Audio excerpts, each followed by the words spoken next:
About an orange-faced buffoon who should be in a jail. When people say he's done something that goes beyond the pale, he will shake his head and give this answer without fail. A hoax, he says it's all a hoax. When at a press conference or with misspelled keystrokes, he says he tells no lies and that he never jokes. Confronting with the truth, he'll say it's all a modern Don Quixote. He hates the windmills, claiming to protect the birds and whales he says they kill.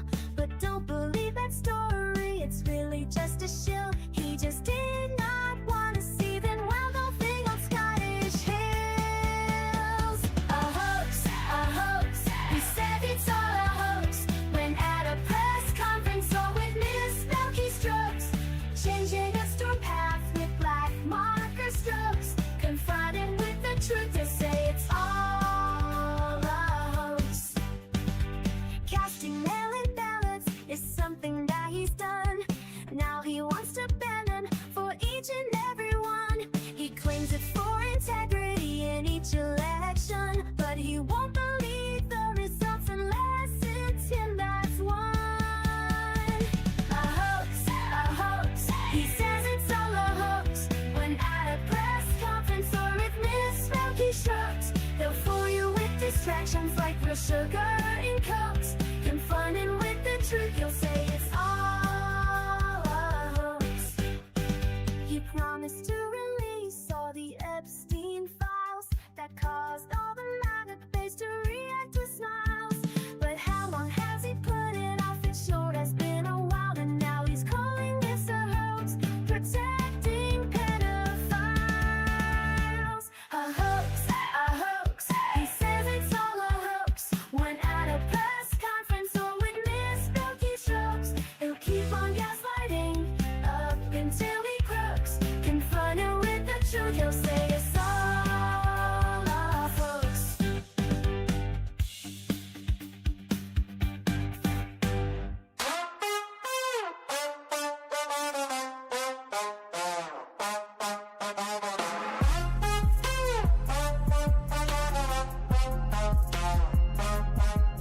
Obama and Bush's pictures got hidden, obscuring the past, history rewritten. Hung in a hallway where no tour can see, confirming his unending fragility. If Trump can't see it, you must not exist. That also includes the Epstein list. Object permanent, a milestone missed. If Trump can't see it, it must not exist. testing was the line that he said.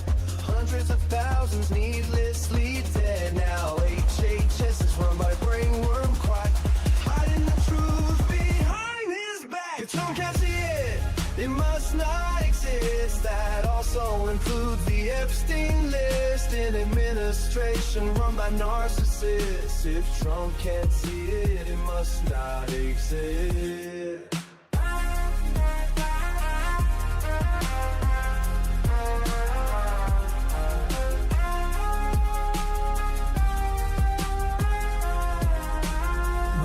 Documents stacked floor to the wall, top secret folders in a bathroom stall. Charges were pressed, but the case was dropped. A corrupt judicial system he can co-opt. If Trump can't see it, it must not exist. That also includes the Epstein list. He'll swear it's fake news, a liberal twist. If Trump can't see it, it must not exist.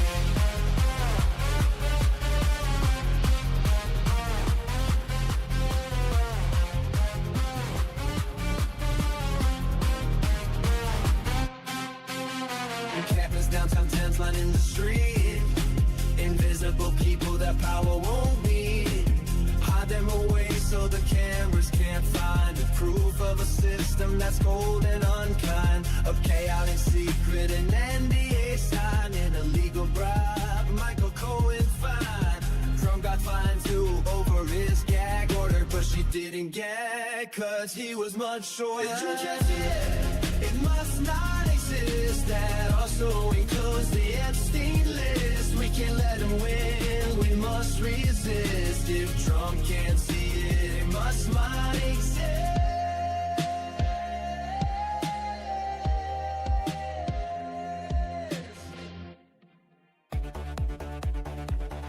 Trump piled debt, trillions tall.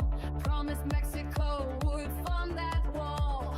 Praised dictators, said they're strong. Had Joe done it, they'd say he's wrong. Had Biden done it, MAGA would flip. Had Biden done it, whole numbers would slip. Had Biden done it, that scream foul play. But Trump did it, so it must be okay. Go through crises, storms and more. Called soldiers losers who died in war. Hire his kids to run DC. If it was Hunter, they'd scream treachery. Had Biden done it, MAGA would flip. Had Biden done it, the numbers would slip. Had Biden done it, Fox News would say our day. But Trump did it, so it must be okay. Love Kim Jong-un, he wrote love letters that take the guns first, lose those rights forever. Signed you spending bills with glee. Had Joe done that, it'd be tyranny. Had Biden done it, MAGA would flip. Had Biden done it, whole numbers would slip. Had Biden done it, they child up today. But Trump did it, so it must be okay. Kept secret files, countless untold. Said Putin's word was good as gold.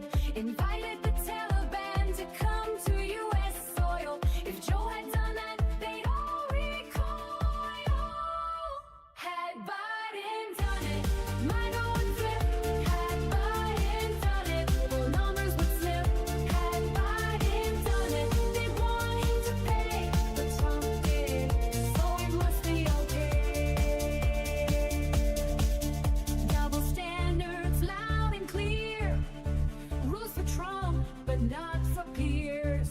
What they call treason, if Joe's the name, is patriotism when Donald's to blame.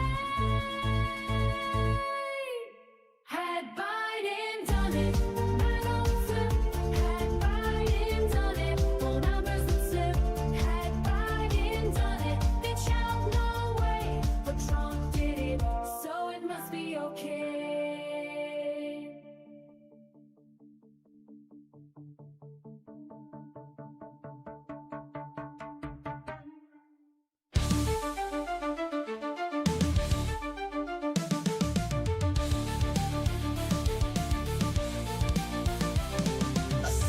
self-proclaimed king, a groper in chief, stealing our country, a crooked orange thief. Faux patriots who are poorly educated, wearing red hats and also unvaccinated. Liberal Dan will see us through. It's the best show that you're not listening to. So when you hear the call, the animals unite. Liberal Dan Radio, talk from the left, that's right. A failing media that's barely treading water. They're too inept to fight this new world order. Corporate pigs are at the trough, hear the squeals. The swine won't bite the hands that feeds them meals. But Liberal Dan will see us through. It's the best show that you're not listening to. So when you hear the call, animals unite. Liberal Dan Radio, talk comes the left, that's right.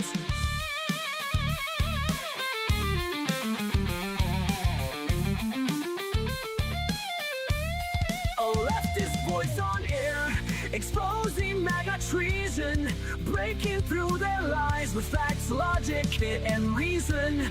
Unmasking hypocrisy, the truth will be our guide. Call out their lies, justice is on our side. 'Cause Liberal Dan will see us through. It's the best show that you're not listening to. So when you hear the call, animals unite. Liberal Dan Radio, talk from the left, that's right. Liberal Dan Radio, talk from the left, that's right.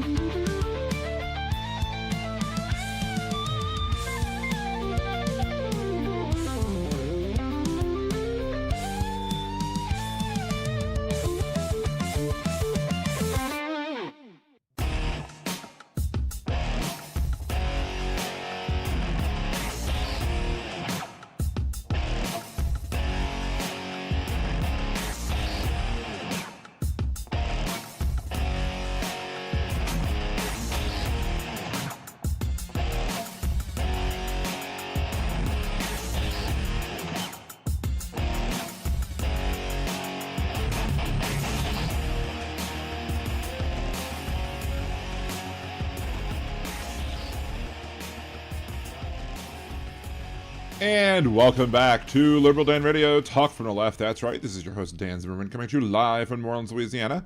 To join the conversation, we may open the phone lines later. It depends how exhausted I am because I've had an exhausting weekend. 2 days of estate sales at my mother-in-law's house will make one quite tired.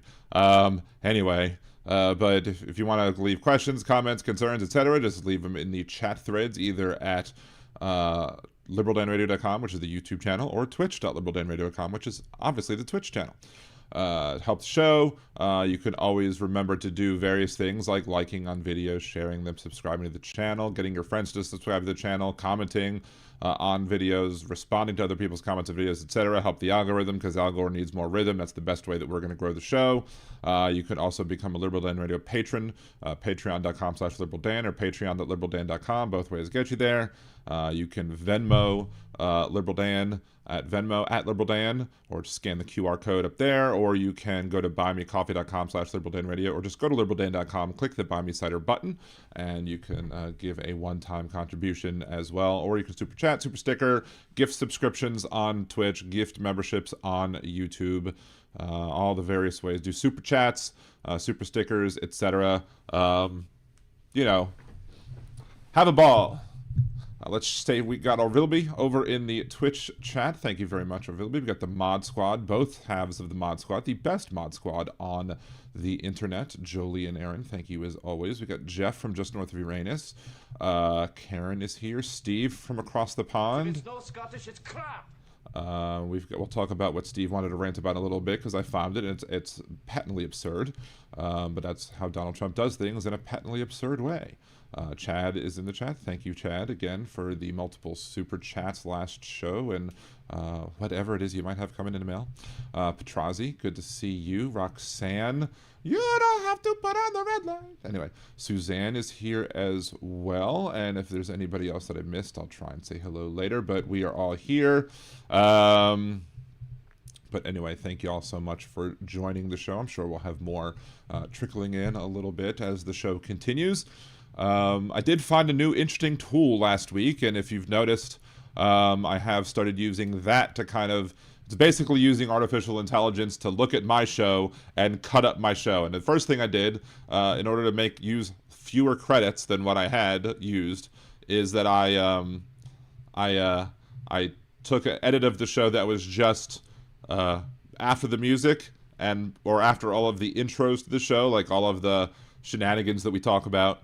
And then when the first topic started talking, and then I just stopped the edit right before right before Big Hook called in. I don't know why I had Trucker John in the brain, but anyway. That's why I had Trucker John in the brain, because Trucker John just came into the chat. Look at that. It's like I summoned. He's like Joe Hendry from wrestling, if you hadn't. Say his name and he appears. I believe in Trucker John. Anyway, if you know it, you know it. If you don't, well, whatever. But that was almost as good as my summoning of Aaron twice. Once on this stream, once on the Nerdy Dan stream. First time with Aaron, it was when I played the Aaron horn, the air horn, and she showed up. And then the other time was Aaron. It was the first time I ever had the Buy Me a Coffee link up. And I was sitting there saying about how I wish somebody could do it live so that we could see it happening live. And that's somewhere on my YouTube channel. And then all of a sudden, I get a super chat from Erin. And I'm like, wait, what? Because she couldn't have possibly heard it by the time, with the delay, she couldn't have heard it, when I said it. And it hadn't popped up. So it was just so bizarre and so random and so just awesome. So anyway, let's see. Trucker John, my ears are ringing. Well, yeah, I hadn't even seen your chat come up, but you my voice hadn't even gone through the interwebs. So it's one of the other amazing things that could happen in the show, I guess. So I'm making lots of hand motions today, apparently. I think I noticed in some of those videos I had made a lot of hand motions in those as well. CR, good to see you. Thank you for joining. See, not 1 billion unfair after a resignation and apology. Yeah. Anyway, so yeah, let's talk about that first. Let's talk about what Steve from across the pond If it's no Scottish, it's crap. had brought up, because we have Donald Trump has threatened to sue the BBC for $1 billion, deepening the crisis at Britain's main public broadcaster over the coverage of his administration. Easy for me to say. The move comes a day after the unexpected resignation of the broadcaster's director general and its most senior news executive. The pair had come under fire over coverage of the president's remarks on January 6, 2021, the day after, or the day rioters breached the U.S. Congress. The BBC spokesperson said Monday, "We will review the letter and respond directly in due course." Director General Tim Davie and CEO of News Deborah Turnus both announced their exits from the corporation Sunday night, triggering an unprecedented leadership crisis at the BBC following a week of torrid headlines questioning the broadcaster's political impartiality, with a series of direct attacks from figures on the right of British politics, as well as Trump's own team. A letter from Trump's legal team obtained by Politico gives the BBC a deadline of 5 p.m. Eastern Standard Time this coming Friday, the 14th, to retract any false, defamatory, disparaging, and inflammatory statements about him, and accuses the broadcaster of doing overwhelming financial and reputational harm to the president. I call BS on that. There's no way that them showing even an edited clip of what Donald Trump said on January 6th. I haven't seen the clip, mind you, but there's no way that this is going to cause overwhelming financial and reputational harm to the president. I mean, he's making money hand over fist as president. So the fact that, they're reporting that he said terrible things and maybe put them in a weird order or something, I don't know. Again, I'm not aware as to what the whole video said, and I just found out about this today, so maybe we'll go over it Wednesday. I don't know. Failure to comply with the letter means Trump is left with no alternative but to enforce his legal and equitable rights, all of which are expressly reserved and are not waived, including the filing legal action of no less than $1 billion. It adds, the BBC is on notice. Spokesman for Trump's team said the BBC defamed President Trump by intentionally and deceitfully editing a documentary in order to try and interfere with the presidential election. President Trump will continue to hold accountable those who traffic in lies, deception, and fake news. Of course, that's what Donald Trump does. He puts insane lawsuits out there and hopes that the media will settle so that he can make even more money. So that's what he's going to do probably yet again. I'm sure the BBC will cave and they'll settle for maybe $100 million or something. $100 million! And then, you know, whatever. But he'll get himself more and more wealthy while, you know, using his power as president to threaten other people. And that's just par for the course for this lawless administration. So, I guess it's good I'm not that big, because you come after me for $1 billion, well, guess what? You ain't getting squat. Anyway, especially if you come after Liberal Dan Radio for $1 billion, that's even more. FDJT, yeah, well, hopefully we can get those FDT shirts up as well soon. Hope I'll have to reach out to my my stepsister again. Hey Jackie, good to see you. Who else did I see? Anybody jump in? Let's see. They left out the part about him saying, be peaceful. It's not $1 billion worth, but definitely worth admitting and apologizing over. Yeah, but how important is the be peaceful part? That's what I would say. How important was Donald Trump's be peaceful words when he then said you have to fight like hell, and he then said he wanted to march over there with them, and then he did nothing for how many hours whilst throwing ketchup at the wall, supposedly, and, you know, watching the assault on the Capitol happen in real time and not take any action, which basically showed that he tacitly approved of their actions. And then he pardoned every single goddamn one of them, with the exception of maybe 6 or 8 whose sentences he commuted. Like the super high ups, he commuted their sentences. But everybody else, from the people that assaulted cops, from the people that broke things in the Capitol, from just the people who were wandering around, everybody got a pardon. So it seems to me that he tacitly has supported what those people did. I mean, he called it peace. What he called a peaceful protest. Peace. He said that what they did was peaceful. He said be peaceful, but then he said what he did was peaceful. So was that code? I don't know. Or maybe it was just him being able to say, be peaceful, knowing full well that they were not going to be peaceful. And then he tried to gaslight everybody into saying that they were a peaceful crowd, which is full of shit. Simple as that. So if that's really what they edited out, the be peaceful part, and he's, you know, has his panties in twist over that, or as they might say in the BBC, he might have his knickers in a twist instead of his panties. They might say knickers, right? Am I right there, Steve from across the pond? But anyway, regardless of what types of undergarments he might have in a twist, guess what? He called violence peace. He doesn't understand the meaning of words. Although he'll tell us that he has the best words, no one has better words, right? So, yeah, Victor Harshman, we're living in a banana republic at this point. Pretty much. Yes, exactly. It's nothing but monkey business.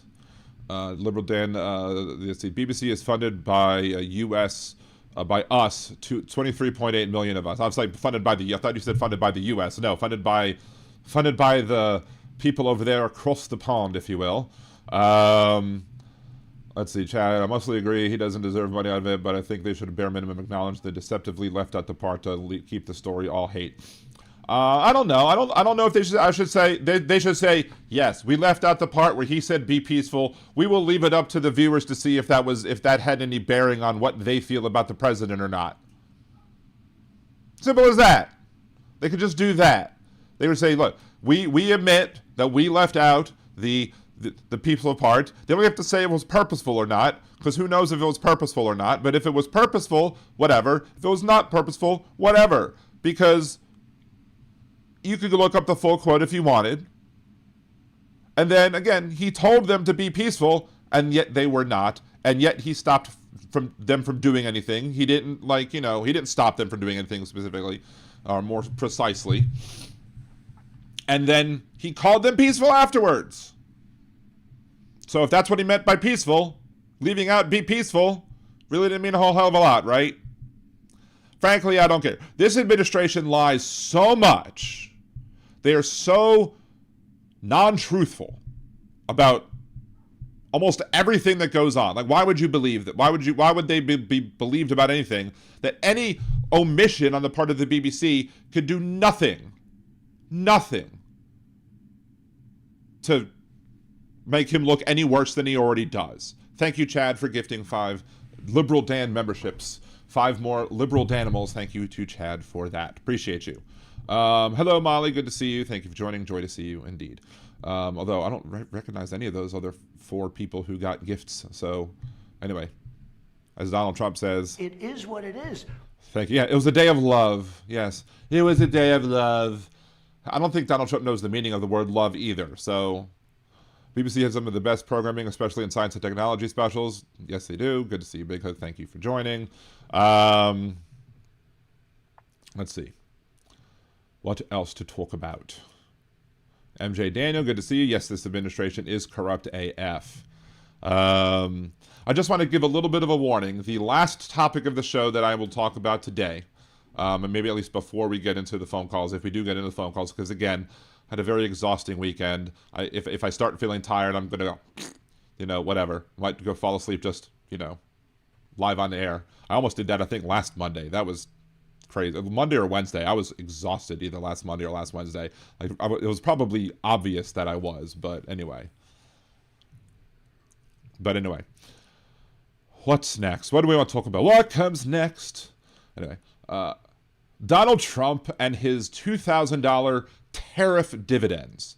Donald Trump, after, I guess, realizing that he got pasted on Tuesday's elections, and one of the reasons being that he understands that these tariffs are being paid for by the American taxpayers. In fact, Trump's legal team, when questioned by Chief Justice Roberts, answered the question that yes, the U.S. taxpayers do pay the tariffs.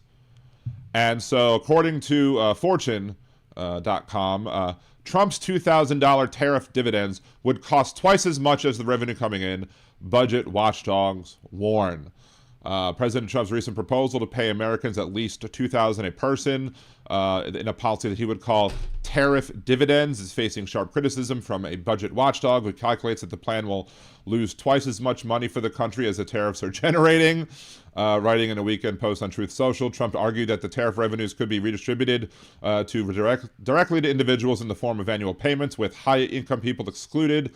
The idea, pitched as a way to both reward taxpayers and possibly reduce the national debt, bears a strong resemblance to the COVID-era economic impact payments by CRFB, but the numbers reveal a steep fiscal challenge. The CRFB estimates that distributing just a single round of $2,000 in tax payments to Americans, calculated to match the COVID payments, which included both adults and children, would cost the federal government around $600 billion per year. By contrast, the tariffs that Trump has championed has raised about $100 billion to date, and even if you're accounting for impending legal cases, they are only projected to raise about $300 billion annually going forward.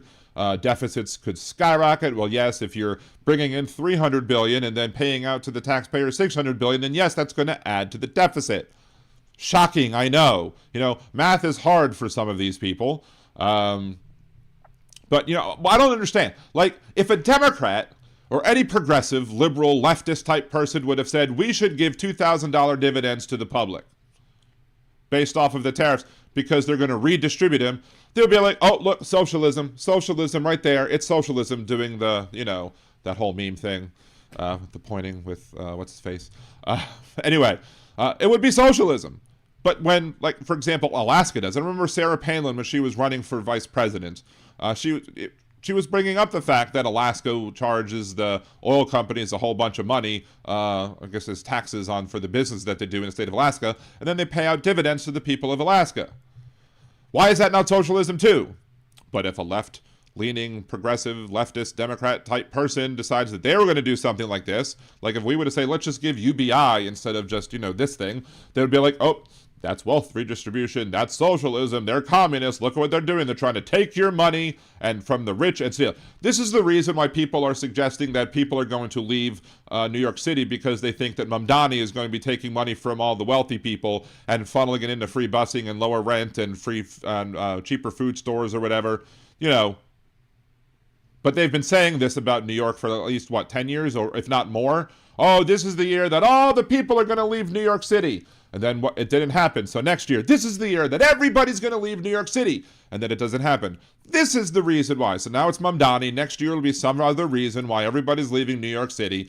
Meanwhile, nobody's going to leave New York City because it's a concrete jungle where dreams are made of. There's nothing you can't do. But yeah, such projections come at a time when annual budget deficits are nearing $2 trillion. And national debt is quickly approaching an all-time high, making fiscal discipline a top concern for watchdogs and policy analysts. So it's important. Republicans will tell us under Democrats that it's important to cut budgets and cut spending and whatever. That's why Doge took the chainsaw, but then, of course, they had to reverse a lot of the Doge cuts. And now he wants to give a $2,000 tariff dividend to people. It's absurd. It's hypocrisy. Of course, every conservative accusation is basically a confession. If dozy down or shutting down the programs, what are the taxes for? Cosplay Santa. Cosplay or cosplay? Because if it's cosplay, that sounds more like Bill Cosby, and that's also... See, the deficits, they have brought in roughly $260 billion so far, the estimate for adults. So no high earners, almost $300 billion, so he's close. I'll take $2,000. Look, I'm not going to deny the $2,000 if it's given to me, and my wife won't deny it either if it's given to her either. And maybe there'll be some calculations, or if you have kids, maybe they'll pop up a little more. I don't know. We don't have the specifics on the plan because we never get specifics from any plan because Donald Trump changes his mind from day to day to day to day to day. From agreeing with the court order that they'll follow the court order to we're not going to follow the court order until the shutdown happens, to give SNAP benefits, to all these other things that they've gone back and forth on. Meanwhile, the courts are saying, look, you have to pay it. And he's like, well, no, we won't. Well, maybe we'll pay half. Well, maybe we'll pay none again. Maybe we'll pay half again. Lather, rinse, repeat, cause confusion, which then allows markets to become destabilized. He sells, the market drops, he buys, and all the rich people get richer. Lather, rinse, repeat. That's how he's enriching himself. At least one of the ways that he's enriching himself off of the backs of the American taxpayers, the American consumers, etc. And until this $2,000 dividend takes place, which would require an act of Congress, until that takes place, we're still having American taxpayers shouldering the burden for much of the tariffs. Again, I'm not going to say that all of the tariffs are paid for by American, consumers, simply because of the fact that there are some circumstances where the price of a certain good or service might not fluctuate as much as the tariff fluctuates, simply because of price elasticity of demand. And if there are other alternatives that you could buy, then they might not be able to pass on the full cost of the tariffs to the people. Some of it will have to come out of profits. But usually there's still a lot that's going to be paid for by the American consumers, and it's being found out to the detriment of many MAGA folks who are realizing that the face-eating leopards are rapidly eating their faces. So, speaking of SNAP benefits, with the Supreme Court ruling on Friday that there was a stay on the order requiring the payment of these SNAP benefits. It says the memorandum is a follow-up to the guidance shared on October 10th, October 24th, November 4th, November 5th, and November 7th regarding Supplemental Nutrition Assistance Program SNAP benefits for November 2025. The U.S. Supreme Court granted the U.S. Department of Agricultural administrative say... Let's start over again, shall we? The U.S. Department... Let me start over for a third time, because apparently reading is hard. Maybe I do too much Trump impressions, and that really just weakens your brain. I have the best brain. Nobody has a better brain. The U.S. Supreme Court granted the U.S. Department of Agriculture an administrative stay on the orders issued by the District Court of Rhode Island and State Council of Churches et al. Versus Rollins. pending any explicit direction to the contrary from the Food and Nutrition Services. States must not transmit full benefit issuance to EBT processors. Instead, states must continue to process and load the partial issuance files that reflect the 35% reduction of maximum allotments detailed on the November 5th guidance. To the extent that states sent full SNAP payment for November 2025, their language is really weird. This was unauthorized. Accordingly, states must immediately undo any steps taken to issue full SNAP benefits for November 2025. Please advise the appropriate FNS regional office representative of steps taken to correct any actions taken that do not comply with this memorandum. Per 7 CFR 271-7H, failure to comply with this memorandum may result in USDA taking various actions, including cancellation of the federal share of state administrative costs and holding states liable for any overissuances that result in non-compliance. We are committed to keeping you as up to date as possible, blah, blah, blah, blah, blah. So basically, this administration is fighting very hard. I mean, they could have done what Biden did. When a court said and told Biden that he was not able to determine or to not spend allocated or appropriated funds that were meant to be spent on the border wall, guess what Biden did? I mean, he challenged the ruling a little bit up to the Fifth Circuit, but then he didn't keep fighting it, which is I'm annoyed at.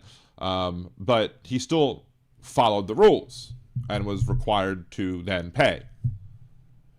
But if the court ruled that way, then this court is ruling that Donald Trump can't not spend allocated funds that were appropriated for SNAP benefits in a contingency that, you know, other SNAP payments weren't coming due. And he could have done exactly that, but guess what? He didn't, and he's now fighting to starve people. He is fighting to make sure that people can't eat who can't afford to eat. How can anybody support this? And then he's going to say, oh, well, we're going to give you all $2,000. Meanwhile, everyone's SNAP benefits are SOL. Right? And meanwhile, the people running this Department of Health, or involved with our supposed health of the nation, one of whom being Dr. Oz, he states that Americans could lose 135 billion pounds by midterm elections with new weight loss drug pricing. That would require every American to lose on average, 300 pounds a person, roughly? My math might not be completely 100% accurate, but it's somewhere like that. Now, apparently later, Dr. Oz said that he meant to say 135 million pounds instead of 135 billion pounds, which is, a difference of a whole crap ton, which would then, be 30 pounds a person or whatever, which is not bad. And yes, it's good that these GLP-1, GLP-2 drugs are becoming more available and becoming more priceful. If they're priced, the availability of those drugs are made more affordable, then guess what? People are going to get the benefits of the said drugs. I mean, look, I've lost 130 pounds now. I'm ahead of the curve, I suppose. So, and then once my right knee gets fixed on Thursday, and then once I'm able to walk around, I'll be able to do more walking and maybe probably lose more weight on top of the weight I'm already losing because of the Zepbound that I'm currently on. Dr. Oz says 135 million pounds drastically changes the architecture of illness in America. It might change the architecture at all. I mean, you might not have to build as sturdy bridges, right? Anyway, do I agree that GLP-1 and GLP-2 medicine should be able to be more affordable and more accessible to people when they need it? Because obesity is often the symptom and not the problem in and of itself. But in other cases, sometimes it is the problem that, it can cause other issues. But these GLP-1 medications have been shown to have other benefits to the people taking them, like benefits to their heart, benefits. I think even it has shown that it might have reversed liver damage in some people. So that's all well and good, but, the fact that he said 135 billion pounds that we would lose just goes to show how we don't have the best and the brightest people working for this administration. It's as simple as that. Let's see. Have we ended up paying more than $2,000 so far this year in inflation and disruption to the economy? No SNAP, but free Ozempic. Yeah, exactly. That's how they're going to lose pounds. Maybe that's how they're going. 250 kilo ohm makes a great point. Maybe that's how we're going to lose weight, not because of the added accessibility and cheaper prices of Zepbound and Ozempic and other types of drugs, but because we're not getting food stamps anymore, so all the people on food stamps are not going to be able to eat, so they'll be losing weight because of that. Maybe that's their big plan. More to like a Swiftian type of modest proposal, if you will. So, see how it goes. To your health. To life! Or that's to life. That's not to health. L'chaim. I guess to health. Refuah. Or, yeah, refuah is to health? Yeah, I think so. Swinner Monkey, I lose 130 pounds every time I buy Nike trainers. They're comfy, though. Time to pass out. Nice. Trump covering the medicine and the calorie deficit. I mean, that's basically the same joke that I made, right? So, you know, guess you have a good sense of humor, right? So,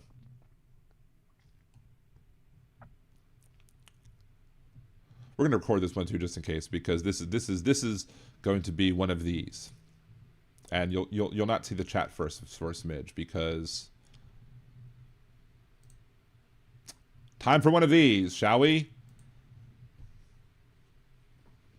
Earlier in the show, I was discussing the fact how Donald Trump, realizing how much he got shellacked in the elections, he got absolutely shellacked.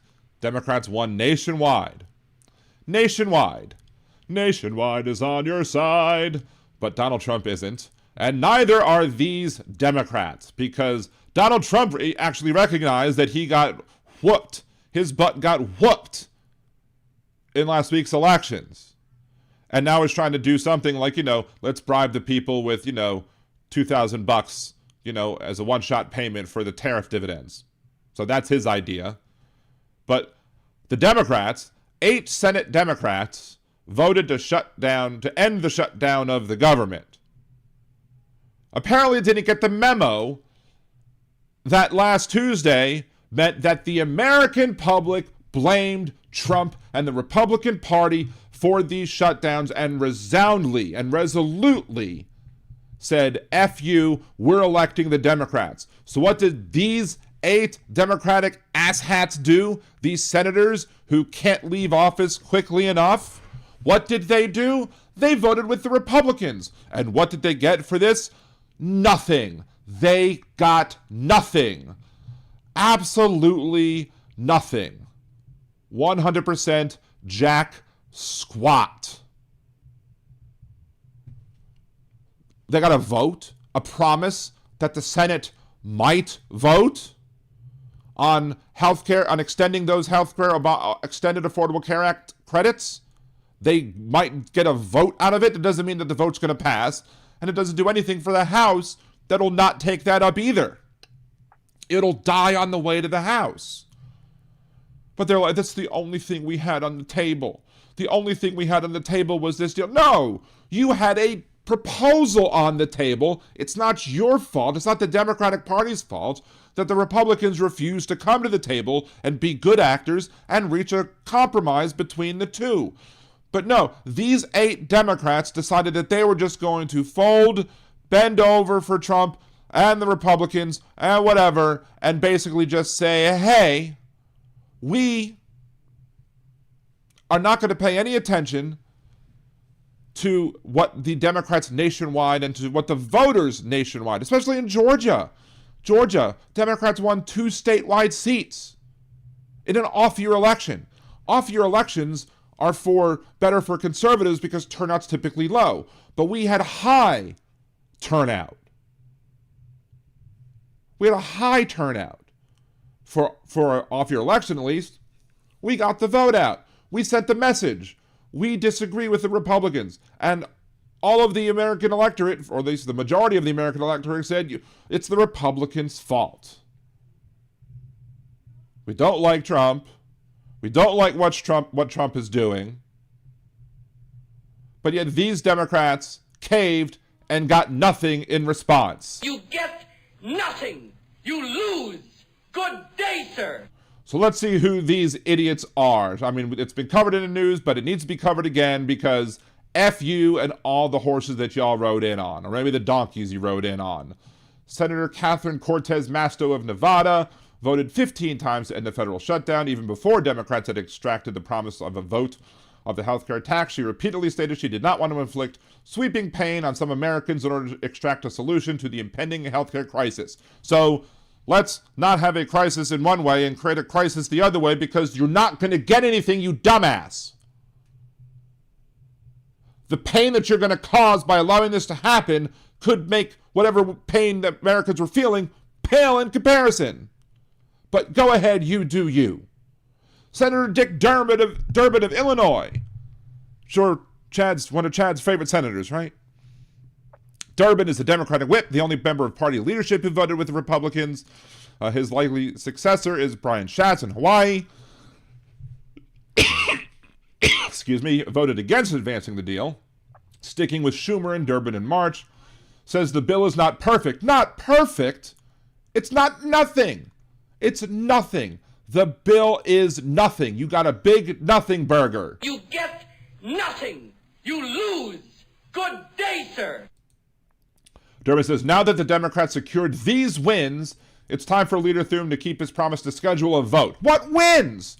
What the fuck good of is a vote if it's not going to pass? You have given up every single ounce of leverage that you had to protect Americans from seeing their health insurance costs skyrocket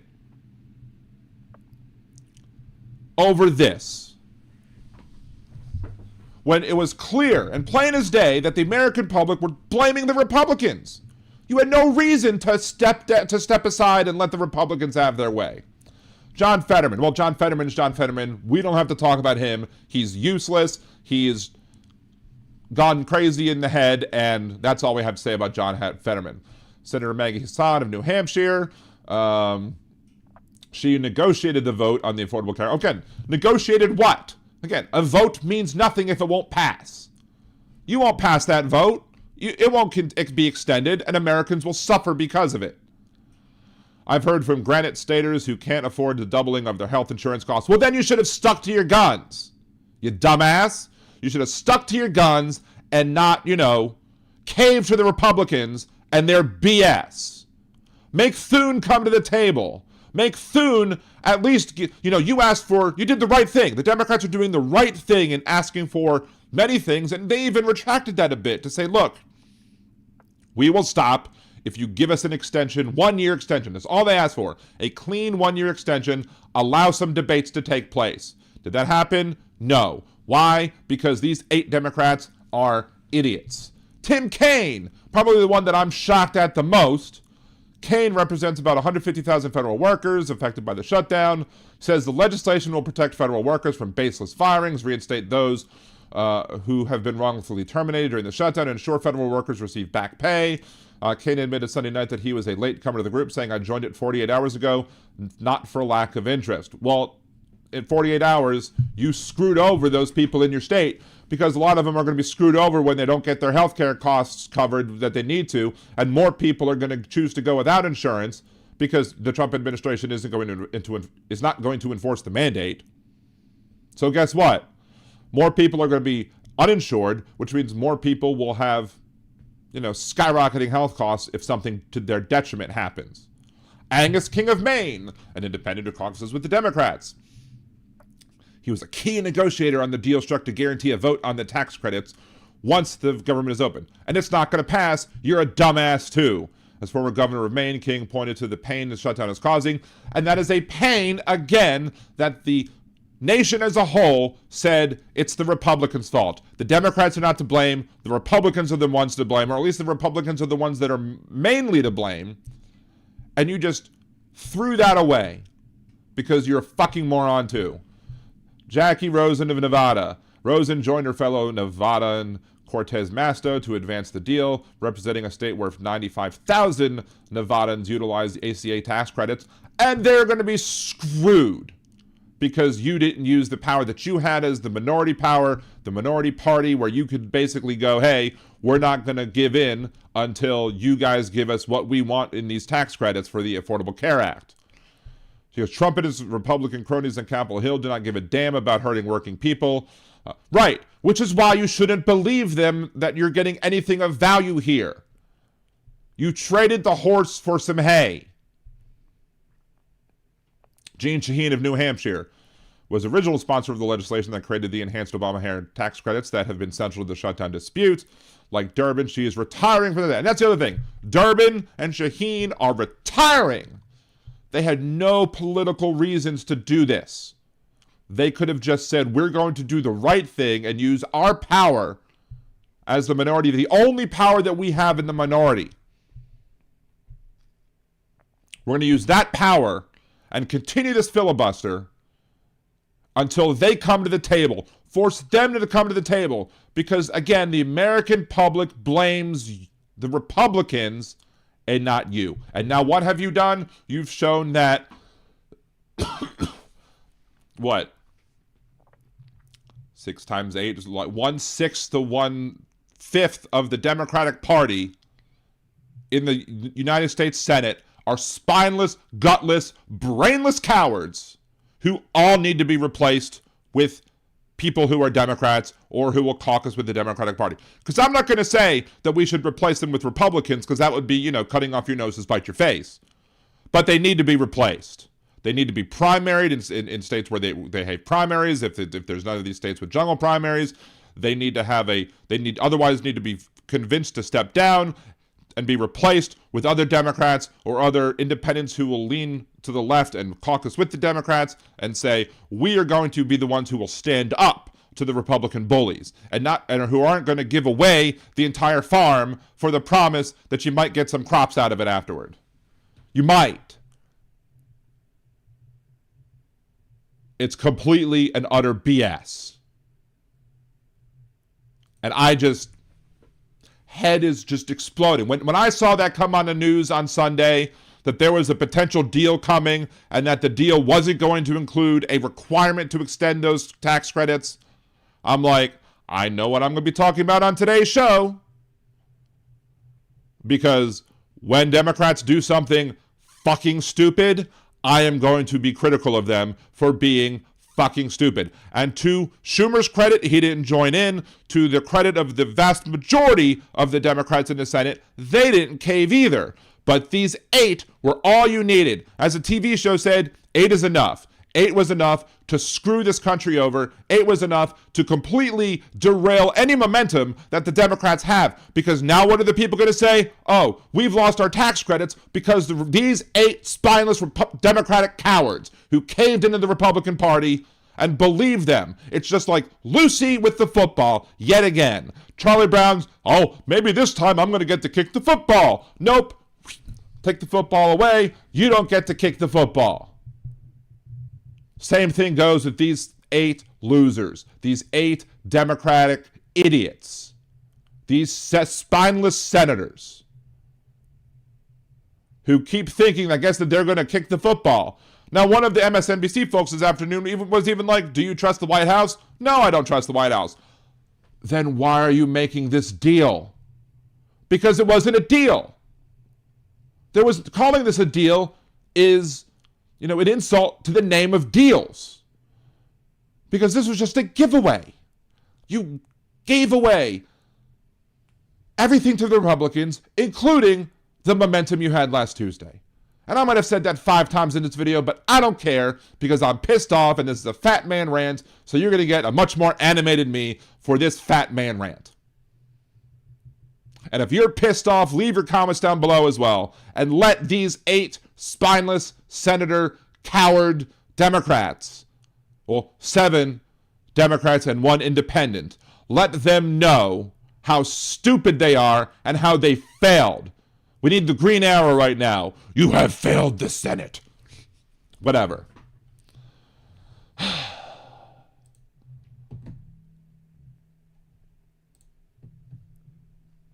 Oh, yeah, it's Kimchi. Kimchi has entered the chat. Good to see you, Kimchi. 250 kilo leaves a football emoji there. Let's see. What else? Let's scroll on back to the chat to see what I might have missed. What did I miss? What do I miss?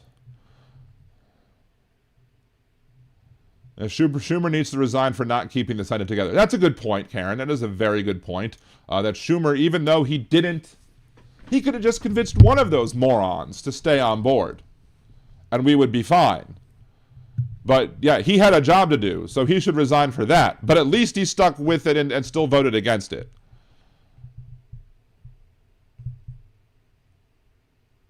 CBS just reported the Senate just passed it to open the government. It was a news update, so nice you said it twice. Hey, Bethany, good to see you, even though I was ranting. Let's see. If we use wanker, then maybe social media won't give us edit alerts. What? Let's see. What else did I miss? What's up, Michael? Haha, Trump is winning. Well, Trump is losing. And then the Democrats are like, all right, we'll bend over for you. Chad goes, my cynical view is they shut it down specifically for government-heavy areas to really turn out.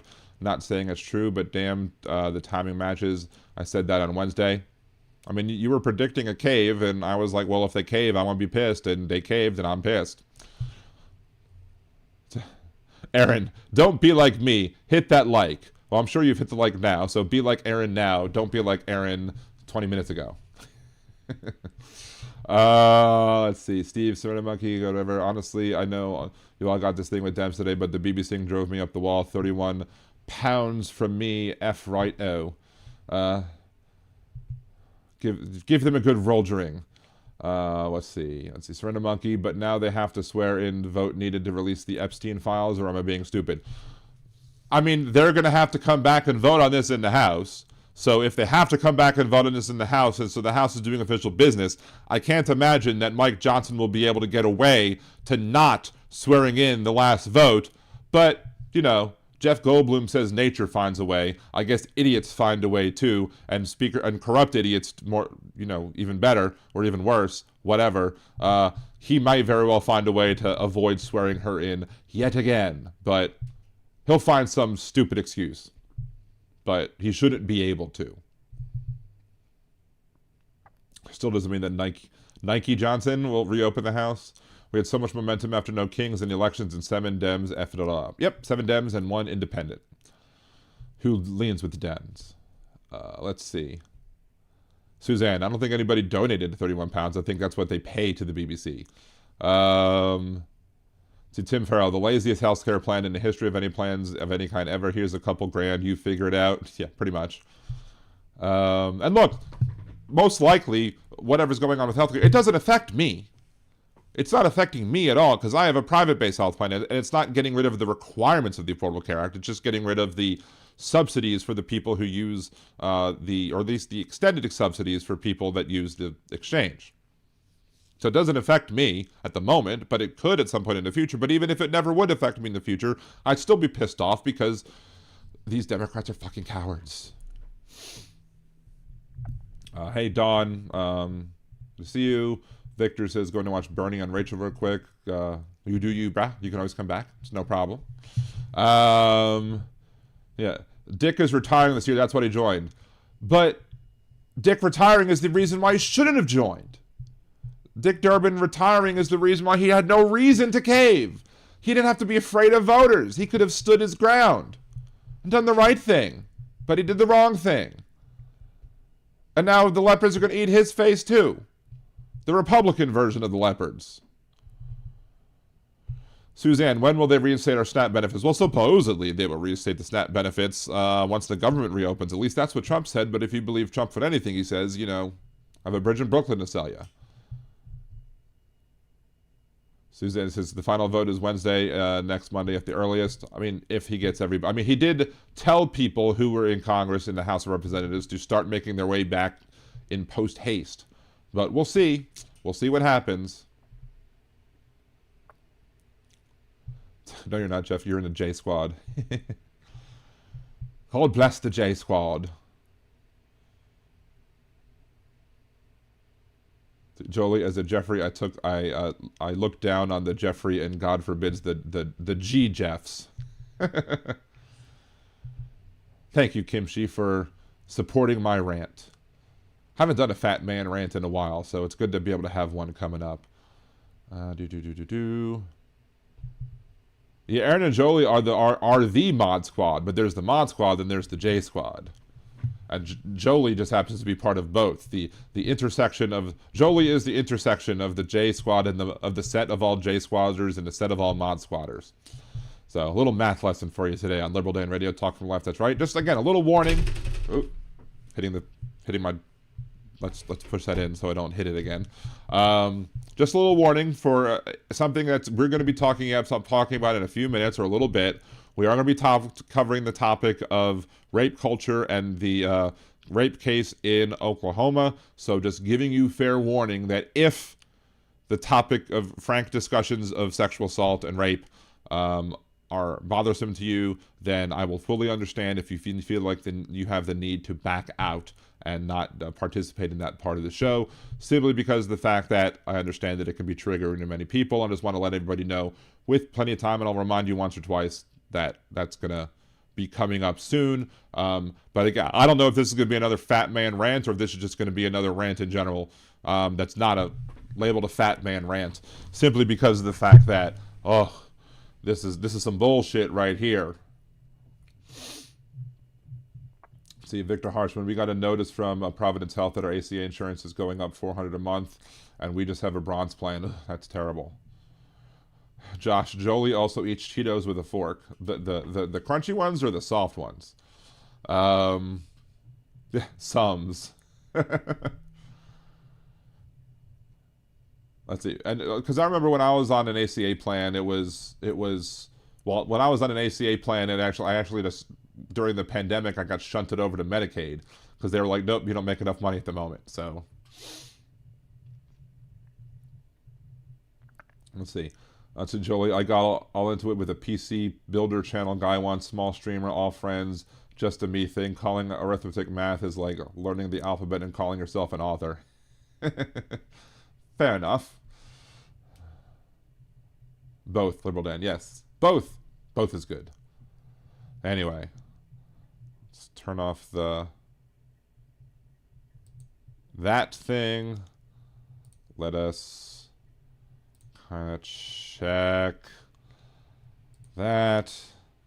Oh, there is one more thing to talk about before this. So we'll have another opportunity or two.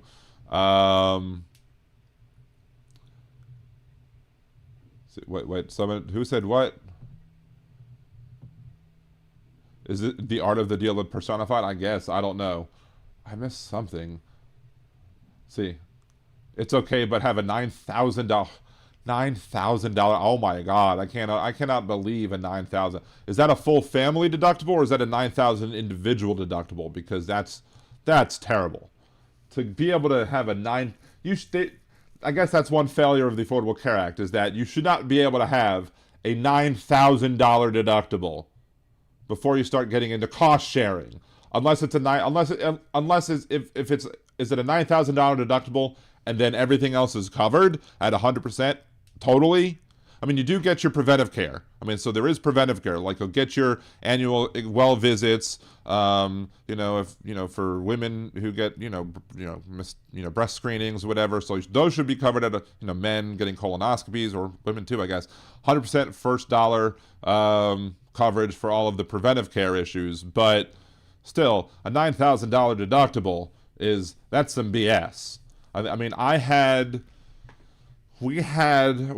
one time when I had a bronze plan at work, the deductible was a $2,400 family deductible, or maybe I think it was a family deductible, and it was met by the entire family. And once you hit that, everything was covered except for insurance, except for prescription copays, and that was it. And my wife hit hers like on the 2nd of every year because of one of the drugs that she was on. Prescription medicines that she was on, not drugs. As my youngest son likes to say, like, I need to go to the drugstore. I'm like, you're getting drugs? I'm like, stop it. We're not getting illegal drugs. We're getting prescription drugs from the drugstore. See, Victor Harshman, 9,000, but everything after that is supposed to be covered. Wife and I together. So, okay, so it's a $9,000 family deductible, but it's also a $9,000 out of pocket? Is anything covered with like a copayment or like a prescription copay or something like that? Like, do you have to pay full cost for all prescriptions as well until you get to that $9,000? Or do you have to pay for, with the exception of preventive care visits, do you have to pay for other things other than that? Or is it everything is full cost, or at least in-network cost until you hit your $9,000? That's the question that I would want to know. Because as of right now, it's, ugh. Let's see. What did a certain monkey ask in order for me to, while we're waiting for that answer? What's a $400 a month hourly pay raise? I think that's what he was picking on, the hourly pay raise thing. Yeah. I just asked for hourly G's. I know you hate maths, but LOL. That's funny. I bet Dinky can't count on his toes or fingers anymore. Victor, prescriptions mostly covered. So mostly covered at 100% before the $9,000, or you have to pay, you do pay co-payment on those prescriptions, and the $9,000 is for medical costs up into whatever the $9,000. I know I'm getting really technical and diving deep here, but back when I used to work at my old job, one of my old jobs, my first job out of college, I was basically the non-benefits guy that people would come to with benefits questions, because I made it a purpose to understand all three of the plans that my employer offered, so I could tell each person which plan was the best for them, because for some people, the bronze plan was the best one. For some people, the silver plan was the best one. And for nobody, the gold plan was the best one, because the bronze plan covered you much better than the gold plan ever did. So, before the $9,000. All right. I mean, I guess that's a little better, especially if you're prescription heavy.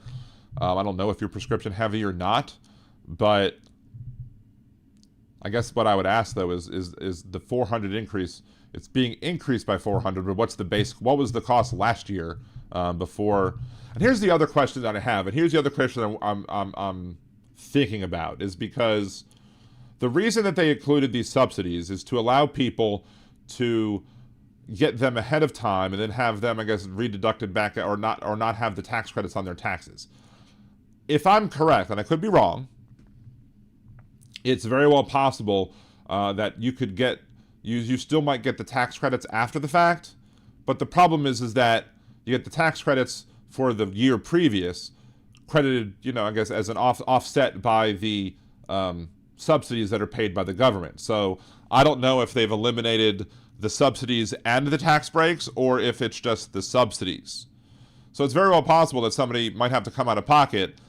You, for example, might have to come out of pocket for $400 more a month, but you still might get that back on your taxes. I don't know what the answer to that is.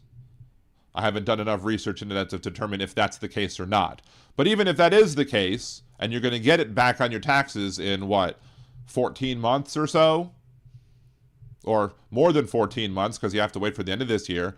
I guess you have to wait to file. Maybe it's less than the end of this year for the prices to go up, then 12 months of benefits, and then you file your taxes, and then you have to wait for whenever you file your taxes, which means you probably won't get it back till March, or maybe February, maybe March or something. So you might have to wait a whole, 15, 16 months to get this.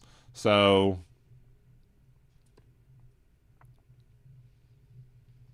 and I'm understanding it that way too, Victor, that the way you understand it is if you had a $100,000 hospital, you don't have to pay $9,000.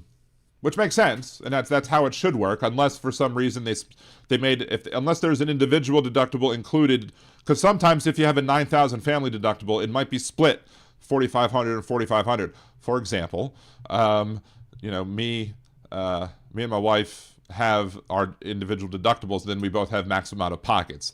Everybody in our family has a $4,000 maximum out of pocket. So when my wife hit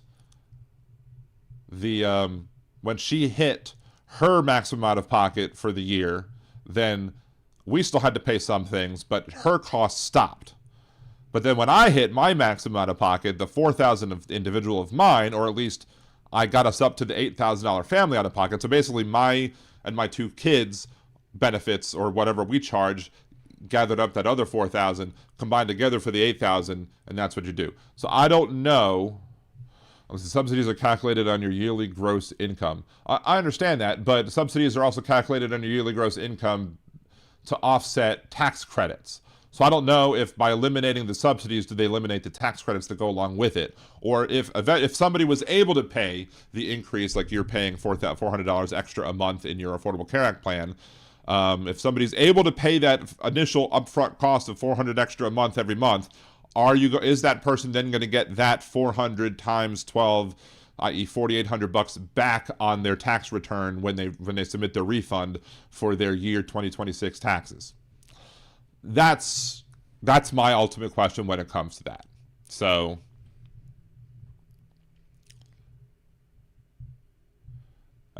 as Steve is trying to teach people how to do math, or how to do arithmetic or calculations or counting or whatever, I just did the same thing in my head. So there you go. But I've always been good at math. So as Donald Trump says, it is what it is.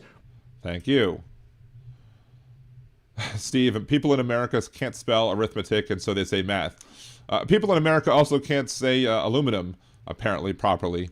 There's a Matt Rife comedy bit where he's in, I think, either England or Ireland or something, and he has a Irish lass talking to him, and he's insistent that it's, when she says aluminium, they was like, what did you just say? And he refused to believe that aluminum is spelled aluminium, and then he looked it up online and saw that it was spelled aluminium, and then he starts doing, like, Harry Potter curses and trying to kill everybody with Avada Kedavra or whatever it is. So, Chad, we should find a better way than handing subsidies over to big pharma corporations straight to the rich. That's maybe one of the most progressive things you said on this chat in the entire time that I've known you on this show. Yeah, so arithmetic.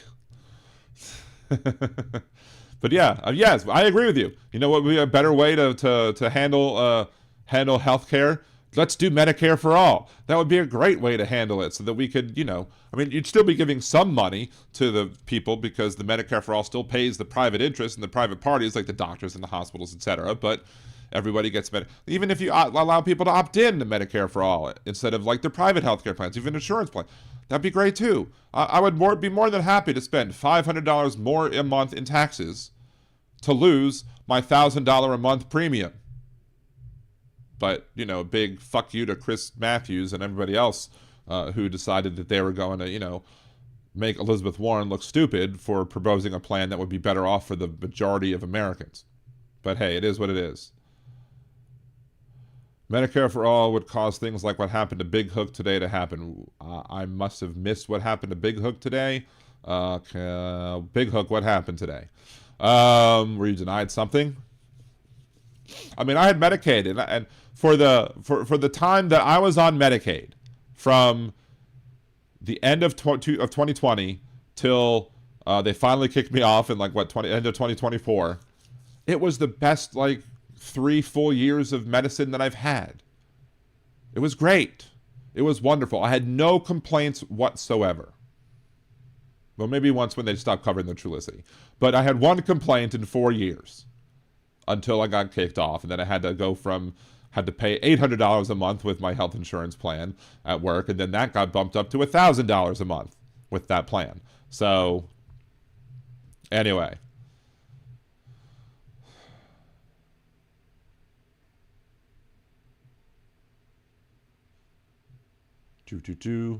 Enjoy your Star Trek Deep Space Nine. Thank you for joining us as you've joined us, Suzanne. I mean, you could DVR it. Do you have a DVR? How do you watch the show? You could record it. Then you could skip the commercials, right? But again, Star Trek Deep Space Nine is a very good show, and I love it. I love all sorts of Star Trek, etc. So, Surrender Monkey basically stealing my thunder. Yes, Deep Space Nine could also be streamed on Paramount. So if you have Paramount, you could watch every episode. You don't have to actually worry about it. But if you don't have Paramount, then, as Donald Trump says, it is what it is. Thank you, Donald. Let us go ahead, and we don't need spammers in the chat. Spammers in the chat. Let's ban the spammers in the chat. Goodbye. You are the weakest link. Goodbye. Let's see. Steve, I'm sure he thinks he's suing our government, but Beeb money is from most of us here. It's felt personal this time.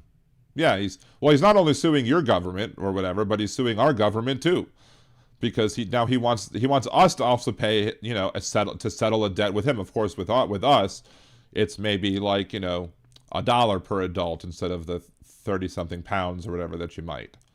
So, but yeah, a big hook did hurt his foot last week. So pretty sure he got a parking ticket because he waited forever to see an orthopedic doctor, which he probably had to wait 6 months. No, he didn't have to wait 6 months on getting an orthopedic doctor. He hurt his foot last week. He had a doctor's appointment with the orthopedic doctor today. So you're wrong about that part at least. But I don't know about the parking ticket. But parking tickets are because meter maids are freaking horrible people. So, Aaron's, oh, I'm not on Twitch. I forgive you, Aaron. You're okay. I could click that thing, but if you want to be on Twitch, it's also fine too. I'm not going to complain about it, but I would never complain about my awesome mod squatters because they're my awesome mod squatters. Chad, I'll be damned. That's a much faster turnaround than I thought it would be, to be fair. But, a lot of people have those misconceptions about how the Canadian healthcare system works. But, It is what it is. Thank you, Donald. But yeah, I mean, when I was on Medicaid, I had no problem seeing anybody in any sort of, nothing was slow. Everything was normal. It's just I paid less money than I would have with my current private insurance.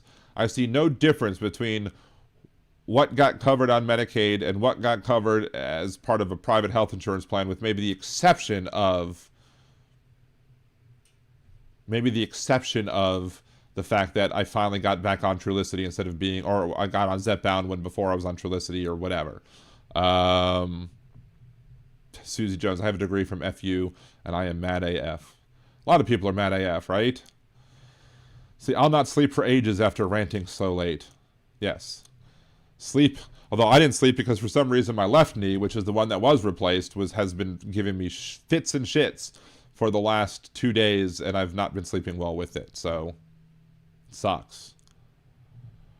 But again, as another reminder, I'm giving several reminders before I get to this topic, which is not the next topic, but it's a topic that will be coming up. After I discuss this next topic, I will be talking about the case in Oklahoma, the Jesse Butler case, and it could be very triggering to people who have dealt with sexual assault, sexual abuse, rape, etc. Apparently, I can't even say rape in the show title on Twitch. I had to put grape in order for it to be okay. That's one of the things that pisses me off about this country, and I'm getting that a little bit too. Not this country, but these companies, is that you can't have frank and honest conversations about issues such as sexual assault and rape without having to use code words on like TikTok or Twitch, having to say grape and having to only say essay or whatever, instead of being able to talk about the real things in frank and honest ways. And that's just another thing that contributes to rape culture. But before we talk about that, we're going to talk about Kim Davis, because Kim Davis went before or tried to go before the Supreme Court. She tried to get herself, to not have to pay the fines that she paid because she refused to do her damn job and follow the law and give, people, the weddings that they're allowed to have because of Obergefell v. Hodges. So she thought that she could get around it by going to the Supreme Court and trying to overturn Obergefell v. Hodges, and as such, she wouldn't have to pay the money for denying them whatever based on her, firmly, sincerely held religious beliefs. Well, you don't get to put your firmly, sincerely held religious beliefs over everybody else when you're a government employee and have to do your damn job. If I was practicing and as a Jewish person, and if I was an EMS and I had to do my job to go save somebody, I would have to go do my job and save somebody. But at least with my religion, if you have to go save a life, that's allowed. You can break whatever law you want to break to save a life unless it's murdering somebody else in the process. Doesn't mean you can't defend somebody by killing somebody. It means you can't murder somebody to save a life. Like if somebody had a gun to my head and said, murder this person or I'll shoot you, I couldn't. That could not be something that you could do. But if somebody held a gun to my head and said, murder this person, I'll kill you, and I killed that person instead, the one who was threatening to kill me, then that would absolutely be fine. That would be allowable. That's not murder. That's just illegal killing. So you can eat if it'll save a life, you can eat a ham and cheese sandwich on Yom Kippur. So sincerely held religious beliefs are full of shit when it comes to government. Your sincerely held religious belief should not be used to be able to deny people the rights that they have as citizens of these United States, or even as residents in this country of these United States. So there you go, Kim Davis. She shot her shot, and she needed 4 Supreme Court justices. She needed 4 of them, and she couldn't get 4, which actually is what surprised me the most. You would need 4 to agree to the case. I'm pretty sure I know who 2 are. I know who 3 absolutely are not. Maybe 4. I know that the 4 may very well have been the 3 liberals, Ketanji Brown Jackson, Kagan, and Sotomayor. And then it's probably Chief Justice Roberts was probably the 4 of the 6 who said no. Then I'm sure you had Alito, and I'm sure you had Thomas, who were probably like, yep, we'll take it. You know it was Thomas. And I'm sure Alito was right along following on that train.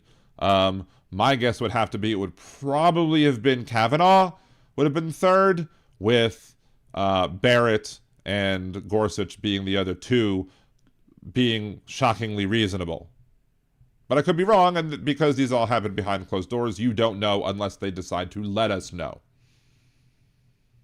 But the reason I think that, while we can breathe a short-term collective sigh of relief when it comes to whether or not Obergefell will be overturned today or anytime soon, you still have the thing going on in Texas, where the Texas Supreme Court said that judges in the state of Texas can absolutely use their sincerely held religious beliefs to not have to perform marriages for people who their marriages are against their beliefs, like gay people.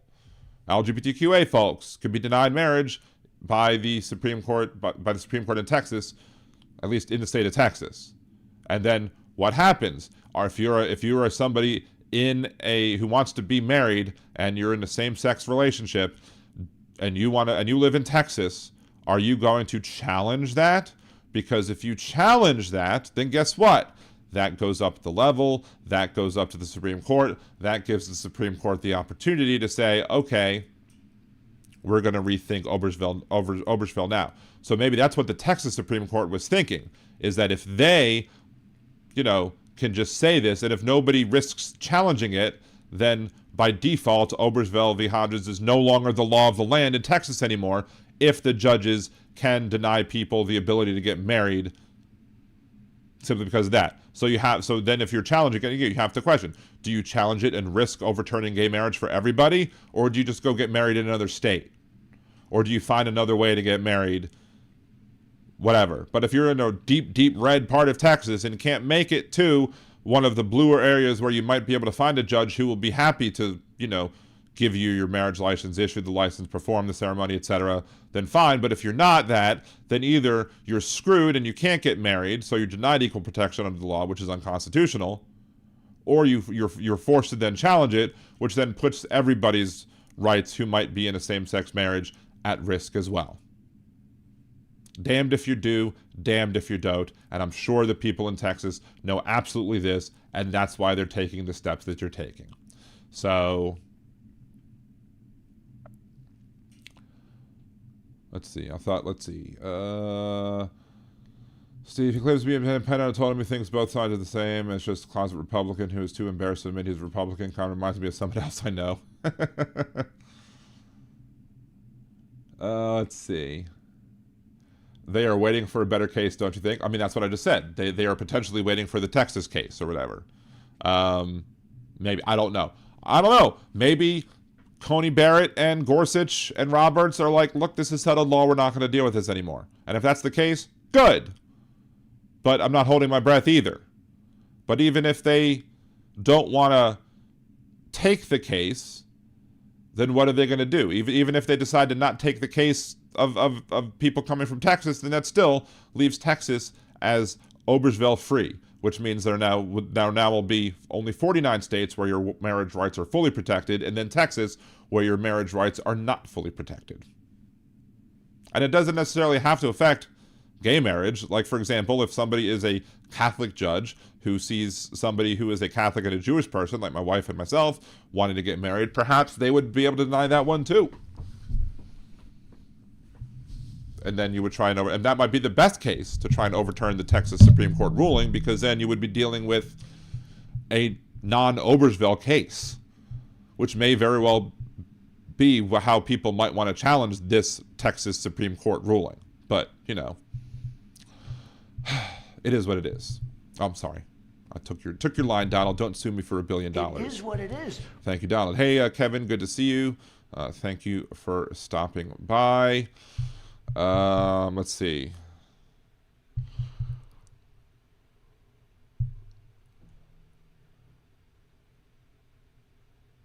Child rent-free in Jolie's head. The election denier mentioned me in another room today. You must dream about me too. I can dream about you if I can't hold you tonight. Whoa, welcome to Liberal Dan Karaoke. No, just kidding. And again, in a few more minutes, we will be discussing the Oklahoma case.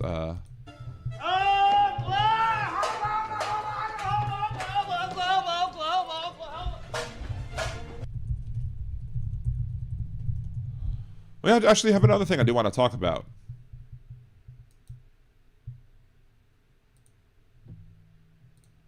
One more thing to talk about before we discuss the case from Oklahoma with the individual who is 18 years old, who was accused of and pleaded no contest to charges pertaining to the rape and or sexual assault of 2 underage women. And he got away pretty much scot-free, at least at the moment. We'll be talking about that in a little bit. We're not going to go into full details yet, but just warning everybody that after this topic, which I forgot to search for before the show,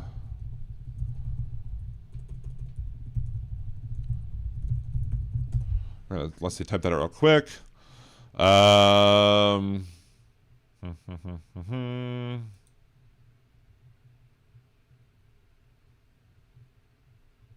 This is not. Well, this actually happened three weeks ago. ICE agent who shot women in Chicago drove Border Patrol vehicle back to Maine. An unnamed ICE agent who shot and injured a woman in Chicago is now back in Maine after driving the Border Patrol vehicle he was in 1,100 miles. The vehicle was allegedly rammed by the woman prior to the shooting. Now a federal judge has demanded federal prosecutors bring the ICE agent back to Chicago as soon as possible. Chicago defense attorney representing the woman who was shot 5 times by the ICE agent and another man charged in the case say he has concerns about potential evidence mishandling.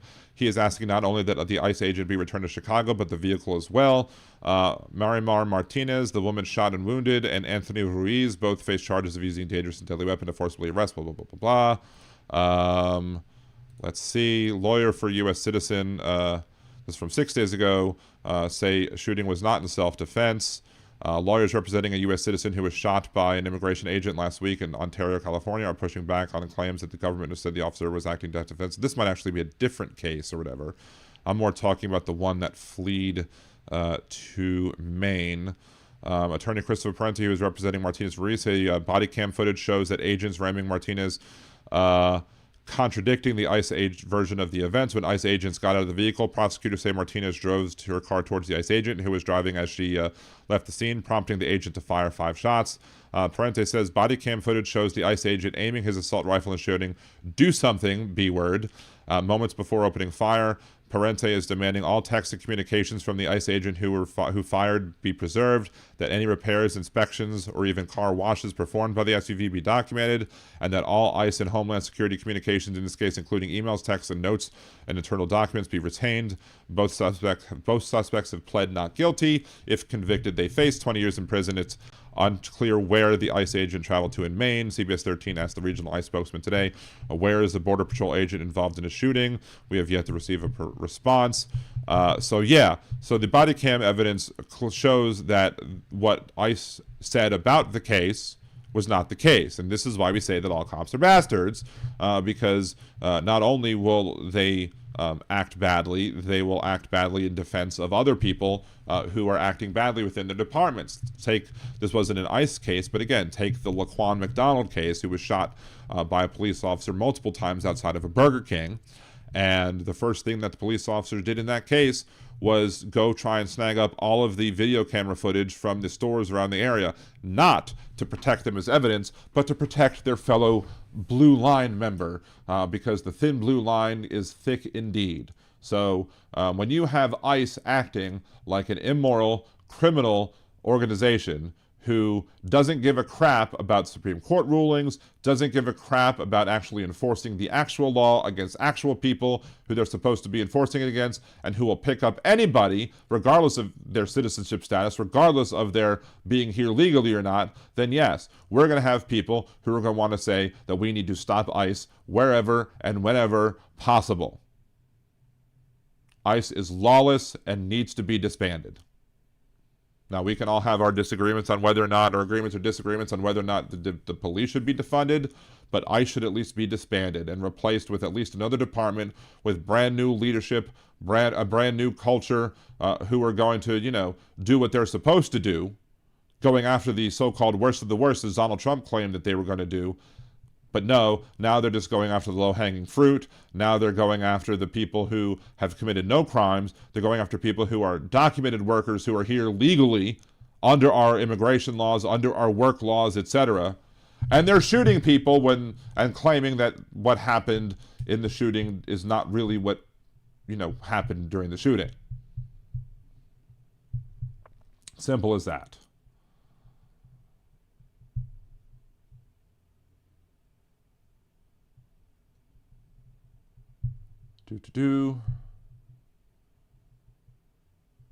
Now, Chad, Jolie doesn't get power over blocking you. Jolie has whatever power she has as the mod, because I believe that Jolie and Aaron are the two best mods on the planet, and I trust their judgment. And if you misbehave in my chat, they're going to mute you, they're going to remove your comments, they're going to take action against you. And I've seen them take action and mute and delete comments of people who are left-leaning as well, because they don't care about what your political leanings are. They just care that you behave in the chat properly. So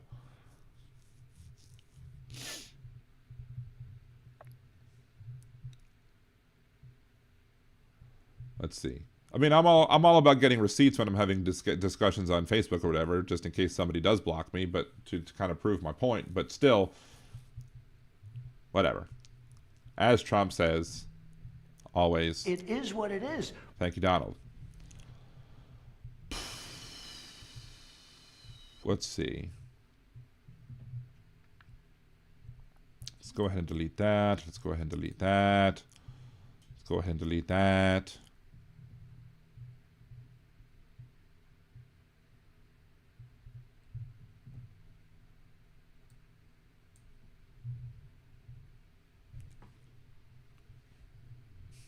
Hold on. Need to potentially let something out first. Y'all don't need to hear my burp. Anyway, there we go. I'm back.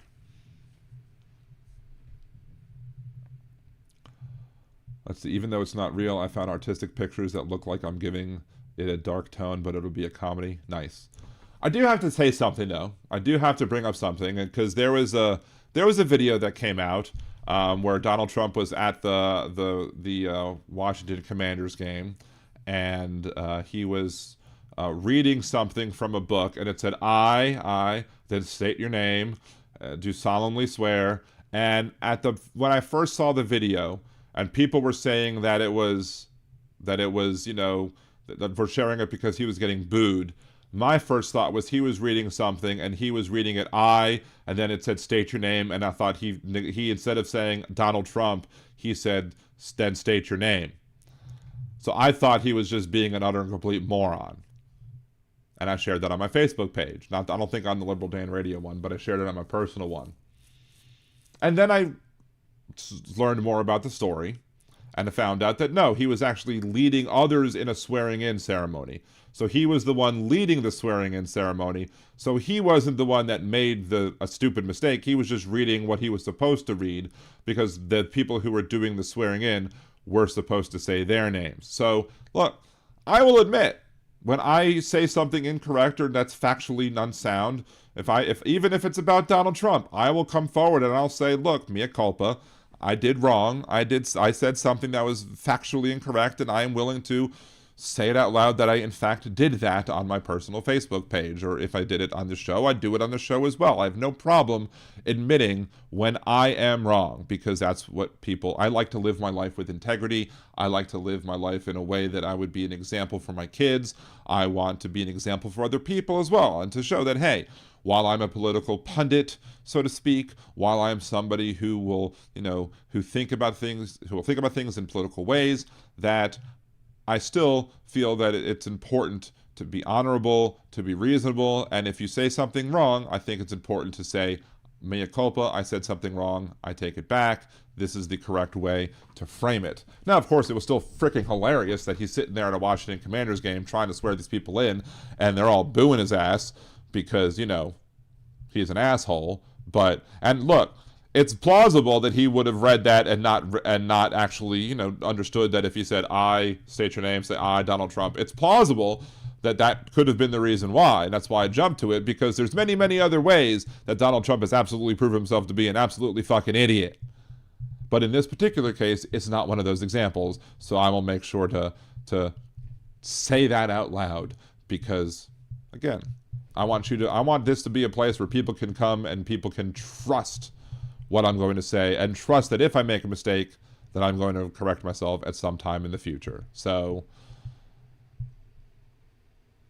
see, Kevin, we don't do fat shaming here either. Because, as I've said in my very special episode of Liberal Dan Radio, Talk from the Left, That's Right, when I talk about living life as an obese person, which is about maybe 4 years now, 3 or 4 years ago is when I did that show, about 2.5 full-on hours of me talking about my life living as an obese person. One of the things I discuss is the fact that there are many people who are obese, and the reason that they're obese, or at least there's a strong correlation between their obesity and the abuse they received as kids, be it sexual, be it physical, be it emotional, etc. A lot of times people who are children, who don't have access to alcohol, who don't have access to, drugs or anything like that, they will instead medicate themselves with sugar, with soda, with soft drinks, with candy, with chips, with many other things. They will medicate that way, and as such, they will gain weight. So that's why it's important to not mock people for being obese, simply because even if they're shitty people, because the people who are obese, who have dealt with that stuff, are people who are maybe obese, and it's not their fault. So anyway.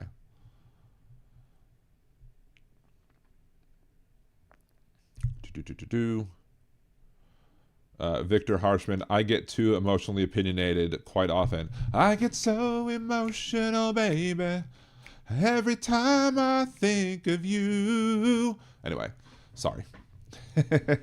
I am no Whitney for many reasons. So, anyway. Oh, Jolie, you've been gone. You take your phone calls that you need. No need to apologize.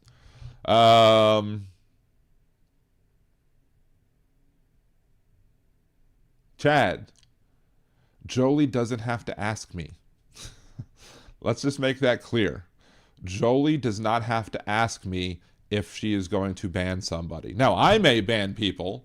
I retain full right to ban anybody that I want because it's my channel. But Aaron and Jolie have carte blanche to ban anybody that they want to.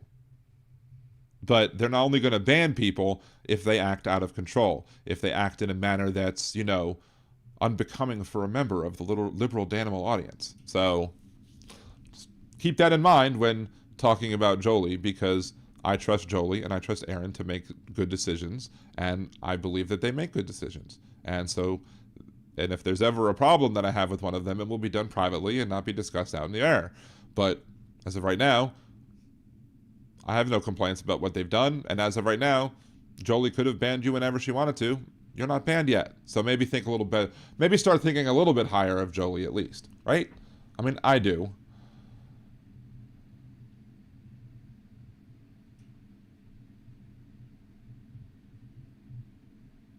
There's a simple answer. I mean, I don't mean to speak for Jolie, but my opinion of why Jolie hasn't banned you yet, Chad, is because you haven't done a bannable offense in this chat. Simple as that. If you do something bannable, then she'll ban you. But if you haven't done a bannable offense, you know, and whining about why she treats you so unfairly, I mean, you sound a little Trumpian. Oh, I get treated so unfairly. I'm so unfairly treated by Jolie. She's so unfair to me. But she hasn't banned you. And I think the only time you've ever been moderated is if you said something shitty. So there you go. That's not how my mods roll, though, Chad. They're not going to sit here and not talk shit about you or not comment about the things that you say. They're not going to sit here and do that or ban you. They're going to leave you to have the opportunity to either put your own foot in your mouth, or, you know, they'll either say, well, if you don't want people talking shit about you, then, you know, you could either block, or you could go away, or whatever. And that's what they would probably say. Again, I'm not speaking for Jolie, but if I was a mod in a channel, that's how I would handle it, at least. I'm not going to ban somebody just because I have the power to do so. I'm going to ban somebody because they do something bannable. You haven't done anything bannable yet. You might do things that annoy people, but that doesn't mean it's bannable. So there you go.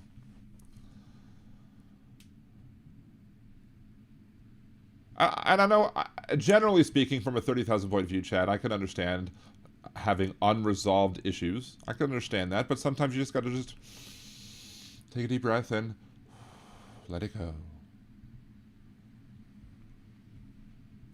Bonnie, Chad causes chaos wherever he goes. I saw him at the farmer's market fighting about apples. I mean, that's funny, but if that's true, that would be amazing.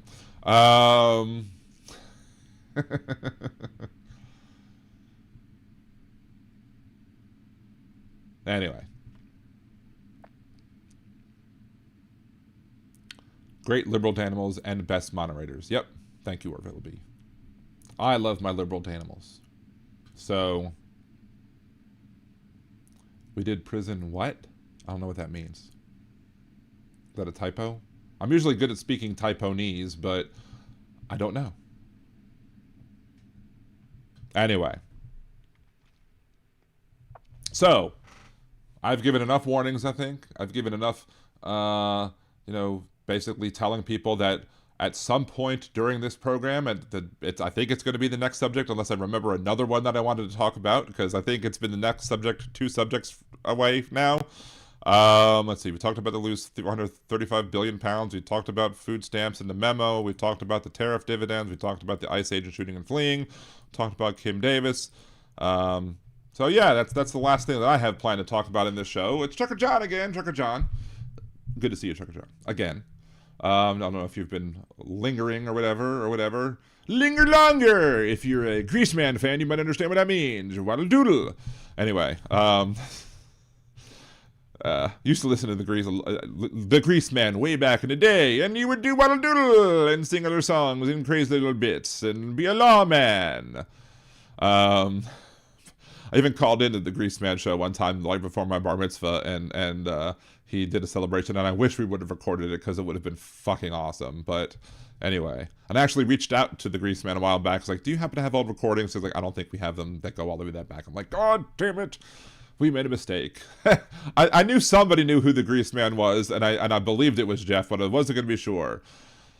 But the Greaseman had some issues with the racism. Yeah. So, I think when I used to listen to Opie and Anthony, who they are problematic as well, especially Anthony Cumia. Holy shit, Anthony Cumia is a problematic son of a bitch. If you heard about his racist rants, and then I haven't even bothered to watch his own little show or whatever show. I'm sure his show's bigger than mine, but his own personal show that he does, I'm like, I don't need to listen to that. I can listen to other conservative talk shows to be able to get my show prep done without having to listen to this racist asshat. But there was apparently one time when there was, because apparently Greaseman also got fired for saying something racist. I think he dropped the N-bomb on air, and that's one of the reasons why he got fired. And apparently there was and Anthony Cumia, for as shitty as he was, did very good imitations. And I used to think that the Anthony Cumia character on the show wasn't the real Anthony Cumia, that he was just playing a bit. But no, it wasn't a character, not one bit. But apparently somebody was working at some plaque factory, and they were making a plaque in honor of James Earl Jones. But instead of, and the plaque was supposed to say, "Thanks for keeping the dream alive, James Earl Jones." But instead, the plaque said, "Thanks for keeping the dream alive, James Earl Ray." And then that's when Anthony Cumia comes and is like, "Well, someone was working at the plaque factory. Waddle doodle, Greaseman, DC 101. But, so, and the reason I remember that is because that whole bit was fucking hysterical. But, yeah, Anthony Cumia has no place to criticize anybody else for being racist and or dropping the N-bomb, because I'm sure he's done so much more of the times than Greaseman did. Anyway, so I think I do a pretty good imitation of the Greaseman, though nowadays that imitation might be lost on many people who probably have no idea what I'm fucking talking about. But the fact that somebody would work at a plaque factory and make that mistake, although I have a bigger time believing that that was a mistake versus the Executive Order 14188. I don't believe that was a mistake at all. I don't think that was happenstance. I think that was purposely done by at least one person. So, anywho. So let's talk about the elephant in the room, shall we? Let's talk about the individual known as, what's his face? I want to keep protesting it. Jesse Butler. Jesse Butler is the individual. He was Oklahoma 18-year-old now, but 17-year-old when the assaults happened. He was convicted on several, meaning like 10 or 11 rape-related charges. I've heard different versions of the story about how the legal process went. I heard several different explanations as to how the legal process. Some people have stated that he initially pled guilty to the crimes, and then after some sort of arrangement between the prosecutor and the defense attorney and the judge, the judge's name is Susan Worthington, that some deal flipped the script, and instead of trying him as an 18-year-old adult or a 17-year-old who could be charged as an adult, which is legal and something that's available to the people who are in the prosecution, who are representing the state. They absolutely could charge him as an adult, and he was facing over 7 decades of prison for the crimes that he committed. But instead, his dad used to run the OSU football program. Supposedly, the judge in question, Judge Susan Worthington, at least according to some of the sources that I've seen, she may very well have connections to the OSU program as well.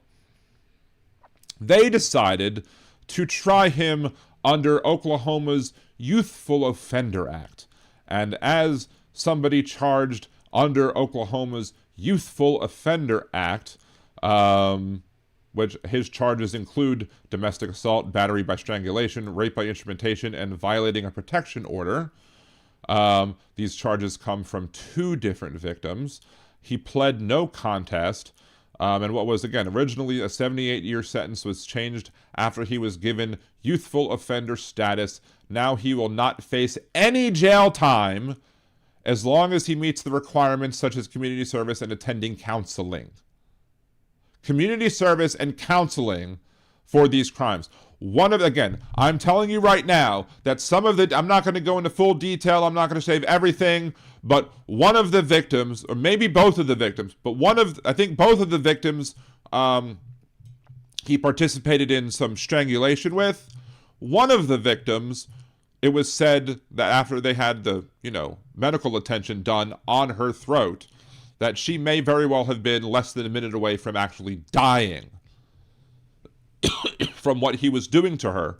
And according to court documents, when he did this to her, this is my understanding of my recollection of the cases. If I'm wrong, this is just me stating an opinion of the case and me stating what I've heard from other places. But from what I've heard, that he did the strangulation and stopped, but he wanted it on camera, so he got his cell phone and did it again. Are you freaking kidding me? This person is a monster. I don't care if he was 17 years old when it happened. This person is a monster. And he pled no contest, which means he agrees that the things happened. These acts happened. He is guilty of those crimes. It is a factual statement to say that he is guilty of those crimes, of the actions that he did, that he was accused of doing, and he pled no contest, so therefore there are guilty verdicts in those crimes, and he's scheduled to be back in court on December 8th. But here you have a white male, privileged, connected to OSU football, who is now going to get a slap on the wrist for violating 2 young women. The only thing that I could say that potentially could cause him to have this youthful offender status go away, the only thing is that if he goes to college, and it's very important that his name gets spread far and wide, especially at whatever college he goes to, because he's not going to have to register as a sex offender under this. If he goes through and makes it to the age of 19, not doing any other harm to anybody else, he is going to not have to register as a sex offender. But that doesn't stop anybody else from pointing out the fact that this person pled no contest to 11 crimes relating to the sexual assault and abuse and rape of 2 separate young women. But if he does it again, if he goes off to college and or doesn't follow the terms of his youthful offender probation and community service, then he could very well lose that youthful offender protection, be found guilty fully, or he already is guilty, but then be punished fully and have his full punishment be placed back on him. The unfortunate problem with this is this requires him to victimize somebody else. And if he does victimize somebody else, then he's going to go to prison for a long, long time. But people like this, people who take it upon themselves to force themselves on others, people who take it upon themselves to want to record their sex crimes, these are not people who can control themselves. These are not people who will be like, oh, well, I've learned the error of my ways, and my counseling has taught me to be a better person. No, this person will offend again. Because the people who are most likely to commit rapes are people who've already committed rapes. Simple as that. But let me read from the law. Let me read from Westlaw about the legislative intent of this law, the Youthful Offender Law. It is the purpose of the Youthful Offender Act to better ensure the public safety by holding youths accountable for the commission of serious crimes while affording courts methods of rehabilitation for those youths the court determined at their discretion may be amenable to such methods. Who the hell does this judge think she is? Again, the judge's name is Judge Susan Worthington. Who the hell does Judge Susan Worthington think she is? By believing that this individual is amenable to the methods that could allow this person to be rehabilitated. Do anybody of y'all watching this video right now believe that he is somebody that could be rehabilitated? I don't think so. Not one bit. It is the intent of the legislature to fully utilize Youthful Offender Act as a means to protect the public while rehabilitating and holding youth accountable for serious crimes. The public isn't going to be protected here. There will be more victims. I predict that there will be more victims, and I don't believe that that's a prediction. That's a horrible prediction to make. I don't think I'm unfounded in thinking that somebody who wanted to record himself choking somebody to near death, I don't believe that person is going to somehow magically avail himself to be rehabilitated. That person is just going to find more ways to do horrible things to horrible people. To good people, I'm sorry. He's going to do horrible things to good people. More people will be victimized. And all it takes is one more person to be victimized for this youthful offender status to go away again. But why should anybody else be put at risk? Why should anybody else be put at risk just because you want to give this young lad, this young convicted rapist, an opportunity to be rehabilitated? I don't even think that one example, if there was only one victim, I still don't think that it should qualify for this Youthful Offender Act, especially for the heinous things that was done. And not only should he be punished, his mom should be punished too. Now you might say, well, Dan, why should a parent be punished for the crimes of their child? Because his mother,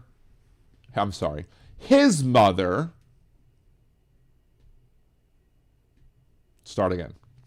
Because her mother, his mother, whatever. Jesse Butler's mother should absolutely be put in prison and locked up. Why? Because he had one of the victims in his room. His mother heard her screaming about what was going on. I think she even heard her say stop or no. And instead of opening the door to see what the hell was going on, she goes, is everything okay in there? He says yes, and she walks away. A literal crime was happening in her house, and she just let it happen when she had plenty of reasons to open that door.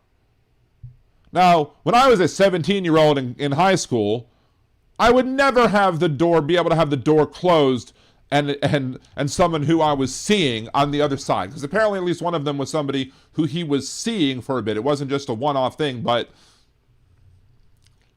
that would have never happened in my house. I could have never had the door closed. But if my mom ever heard me in a room with somebody and heard somebody screaming no, she wouldn't be like, is everything okay in there? And I say, yeah, everything's fine, Ma. And then she'd be like, okay, well, have a fun time. Absolutely not. She would bust in, and if she found me doing something inappropriate, she'd have cracked my skull and defended the victim. This woman defended the rapist, enabled the rape to continue under her roof. And if you enable rape to happen under your roof, guess what? You should be found guilty of a crime as well. And if the laws in Oklahoma do not allow for such a thing to happen, they should be changed to allow such a thing to happen. Because she aided and abetted a serial rapist. And the only hope for multiple future victims, again, is that when he violates the terms of this, hopefully he only violates the terms of this by not going to community service and by not going to the required counseling and by violating other terms, and hopefully he doesn't do anything before that time where he harms an actual individual innocent person. But once he harms one more, he'll be done. And he'll then have to go serve his prison sentence. Hopefully. But this shouldn't be a case. Because again, this is at the discretion of the judge. The judge had the discretion to determine whether or not the accused, the person who pled no contest, who is guilty of these crimes, she had the discretion to determine if this person was someone who could be rehabilitated or not. And in her brain was like, oh yeah, this person can be rehabilitated.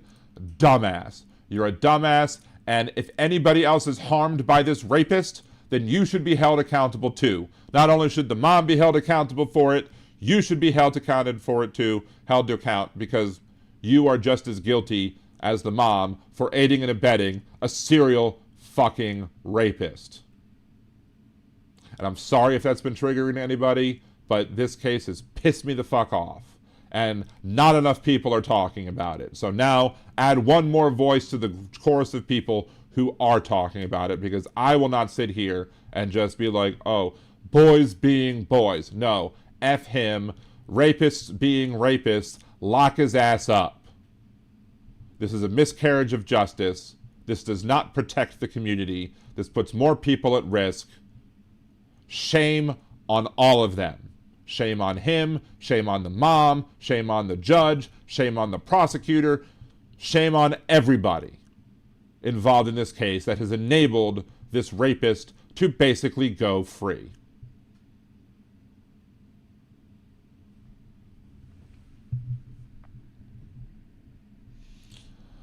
Demonox is in the chat. I didn't see Demonox. But I was also kind of staring at the camera first. But good to see you, Demonox. Glad you joined us for the show. The first Liberal Dan Radio patron.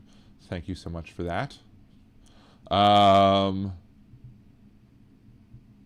Trucker John says, let's give him something to talk about. Let's give him something to talk about. Let's see. Kimchi. My hatred for the Greaseman is only eclipsed by my hatred of Stern. Fair enough. I stopped watching Stern a while, but my mom still watched Stern for a while. I stopped watching Stern. Shockingly enough, Stern got better, or he seemed to mature after a long time, but that's after a long time of sophomoric, childish, and otherwise crappy behavior on his part. There is a 2-part, I think, show on Vice, which is like the something about the 90s or whatever, and there's a discussion of shock jocks, and you can see all of the horrible things that both Stern did, that Anthony Cumia and Opie did. I don't know why I said Opie. Everybody says Opie or whatever. Karen Ames, yes, Daddy has money. Daddy was used to be the head of football at OSU, so yes, Daddy has money, Daddy has privilege, Daddy has connections. Yeah, Chad, it's all because his dad is an Oklahoma coach that is friends with the judge. Yep. Steve, another Rittenhouse. Yeah. Kimchi goes, 4 of you did not like. It's possible even that more than 4 did not like. Simply because of the fact that just because there are 24 active and well, this says 20 active, this says 24 active, 38 like, or 26 concurrent and 38 like, so I don't know. Who knows at this point? But yes, Victor, absolutely, it's effing sick. I'll get to that in a second. Zalisville, is that how you pronounce your name? Zalisville? I'll get to that question in a second, but let's keep on going. Yes, evil, disgusting, OMG. It's all about who you know, different rules for which people. Exactly. Chad goes, the dude and the judge should both be put under the jail. Absolutely. Sounds more like these God-fearing Republicans fear prison more than God. Yeah, pretty much. His dad should get 10 years for helping set it up. And if his dad was involved with the whole thing, and probably was, with the connections to the judge or whatever. I wasn't exactly sure what the connections were between the judge and the dad, but if that's the connection, then yeah, he should also be involved too. He should also be held responsible. Demonox plays only in for a half second before I run to work. This is the problem with Vote Blue no matter who. They got exactly what you want from us. See you next election. Yep, exactly. I'm going to be less and less likely to say vote blue no matter who, and I'm going to say vote other parties, like maybe vote green in some areas instead of blue. Again, problem is you don't want to have red get elected because you're not voting blue. That's the problem. So, but we need to replace the idiots that are blue and the cowards that are blue with the people who will actually stand up to the Republican bullying. Kimchi, what an Orwellian description. What was? Let's see, this was an obvious move that was orchestrated within the confines of statewide power. If you're talking about the rape case, clearly. Let's see. I'm a Christian, please forgive me, Judge. Defense. Look, that's the thing. If somebody wants to find Jesus in prison, fine. Go find Jesus in prison. Like Where's Waldo, but just with Jesus instead of Waldo. Go find Jesus in prison. And then let it be between you and Jesus after the fact. Don't let it affect the secular punishments that are taking place by our government that should be taking place. But unfortunately, we have a system that maintains and perpetuates a rape culture. And look, I used to deny that we lived in a rape culture because I didn't understand what the word really meant, and I didn't really want to see it. But once I saw it, I was like, oh, yep, you're right. And then I'm fully on board with calling everything that is involved with this case, as well as a lot of other things that perpetuate rape culture, a rape culture. What is a rape culture? Well, think of what a culture is. The one way I've convinced other people to talk about rape culture and to be able to understand that there is a rape culture is this. I've basically said, look, what is a culture? It is something where something thrives. So let's say you get a strep culture. So if you swab your throat and you rub it on the strep culture, and if you had strep in your throat, that strep culture will allow strep to grow, so therefore you'll see whether or not you have strep or not. Rape culture is the same thing. If you have rape going on and rape thrives in this culture that we have in our country, then we live in a rape culture. If rape is shut down and is something that is not only shunned publicly, but reduced and punished harshly so that people don't want to commit the crime. But now more people are going to see this case and like, oh, I can just say that I'm a youthful offender and I can get away with doing horrible things to horrible people. That's rape culture. Telling somebody that they can do all of these horrible sadistic crap to young victims and then say, oh, community service is fine and some counseling, that'll help you. That'll keep the community safe. No, that won't. F you. Yes, exactly, Kimchi. Mommy knew, and Mommy did nothing to stop it. Blah. I scrolled too far. There we go. Now we're back. Now I'm back to where I wanted to be. Yeah, she knew. She allowed. The mother of the monster is worse. Let's see. What did Jeff say? Did I miss something what Jeff said? I don't know. Jeff said something that was TMI, but I think I missed what Jeff said that was TMI. So I don't know. Sometimes things just scroll on beyond me and I just can't seem to find it. Anyway. Starting to monkey, my mom chewed me out for doing things that were above board and legal at 21. I don't think I was her favorite son. I was my mom's favorite son. I was my mom's only son. So by default, I'm the favorite and the least favorite. So let's see. We'll give an asshole money and power. They'll shit all over people. Well, that's exactly what's happening with Donald Trump too, right? I mean, guess what do you expect? You elected a multiple time or multiple offender, somebody who has multiple credible accusations of sexual abuse, sexual assault, rape against him. He was found civilly liable of sexual abuse, and now he's elected president. So what example does that send to our kids, where you can literally be found civilly liable for sexually abusing somebody and still be elected president of these United States?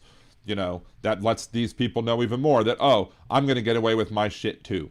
Even if there are some people who don't get away with it, there are more people who now believe that they will get away with it. And there are people who will understand, who will possibly be victims, who will be like, well, these people are going to get away with it, so now I have to live with more fear. I have to do things to help prevent my rapes instead of society doing things to help prevent them from being raped in the first place. That's rape culture. When people who could potentially be victims have to sit there and think about, oh, I'm going to hold my keys in my fingers like this, with my key sticking out between my middle fingers, so just in case somebody tries to assault me, I can give them a hit with that and harm them, and hopefully harm them enough so I can get away. Have to tell them, oh, I have to make decisions as to where I can walk and when I can walk and what I can do and what I wear and this and that or the other. I can't even go to somebody's house with their mother in the house under the hopes that maybe they would act like a civilized person with their parents there, because they don't. When you have to take steps, especially as a woman, to navigate hoops to try and prevent your rape, instead of doing things instead of us doing things as a society to prevent rape in general, that is rape culture. Period. End of story. Let's see. Candidates matter. I vote blue and red in every election, especially local. I mean, fine, but still voted for Trump. And Trump was somebody who sexually abused somebody. Krista, marital rape is real, absolutely. And marital rape used to be legal. Used to not be legal it used to not be a lawful act to punish somebody for raping their spouse. How shitty is that? When did that change? Not soon enough, that's for damn sure. And yes, hello, Krista. Thank you, and thank you for pointing that out. There are all sorts of ways in this society that we make excuses for rape. Boys being boys. Oh, they were married. Oh, she was asking for it. Oh, what she was wearing. Oh, this. Oh, that. Instead of saying, oh, let's let the person who makes an accusation of rape come forward, listen to them, and if for some reason their story falls apart, then fine. You don't have to believe everybody. And in some cases, the cases do fall apart. The stories do fall apart. But we live in a society that automatically asks them, oh, did you enjoy yourself? Did you climax during the process? We have congressmen, senators who say, just lay back and take it, lay back and enjoy it, because nature has a way of stopping it from happening. We're never going to get that one either, right? So, yeah. The fact that this is happening in our society and continues to happen in society, and people, especially young, white, privileged men, are able to get away with horrific acts, does not give me any confidence that we're going to deal with ending the rape culture anytime soon. Chad, some people are allowed to retain able to retain large amounts of information. Well, that's why everybody listens to me, right? At least that's what Big Hook says. Big Hook says that I have an eidetic memory. So therefore, that's one of the reasons why he enjoys the show, because I can bring up random stuff. Karen, always the woman's fault. That's again, yeah. That's the gist I was trying to say, is that we often blame the victim. We often blame the women who often are victims. And look, there are men who are victims too. And you know, it's also hard for men to come forward as victims because men are afraid to come forward because they're afraid of appearing weak. They're afraid of appearing as if they were vulnerable, and that's part of also toxic masculinity, where telling men that they're not allowed to come forward or they're not able to come forward because people are going to think terrible things of them. I was told when I was falsely accused when I was a kid, and I have talked about that on the show previously. And when I told somebody about the false accusation that I dealt with, the person told me to never talk about it because people are going to think bad things about me. But I'm the victim. I shouldn't not have to advocate for myself. The problem is that too many people who bring up false accusations, like I will spend the vast majority of this conversation talking about the real victims of rape. I will spend this vast amount of time I will spend most of my time when I discuss rape talking about actual cases of actual rapes taking place and how they're horrible, like this particular case, and, ranting about how terrible our society is. Unfortunately, there are people who focus in solely on false accusations of rape and want to make it this huge problem when there's no evidence to say that it's a huge problem whatsoever. It's a problem when it happens, but usually it doesn't happen because there's no benefit for doing it. Because half the time society doesn't believe women anyway when they come forward. So, Chad Bosick, you have impeccable memory, Dan. Oh my. I see what you did there. Oh my. Yeah, women have shouldered the blame since Eve. Pretty much. At least to Christianity, it's the original sin. I mean, with us, it's a little different, but with the Jewish folks.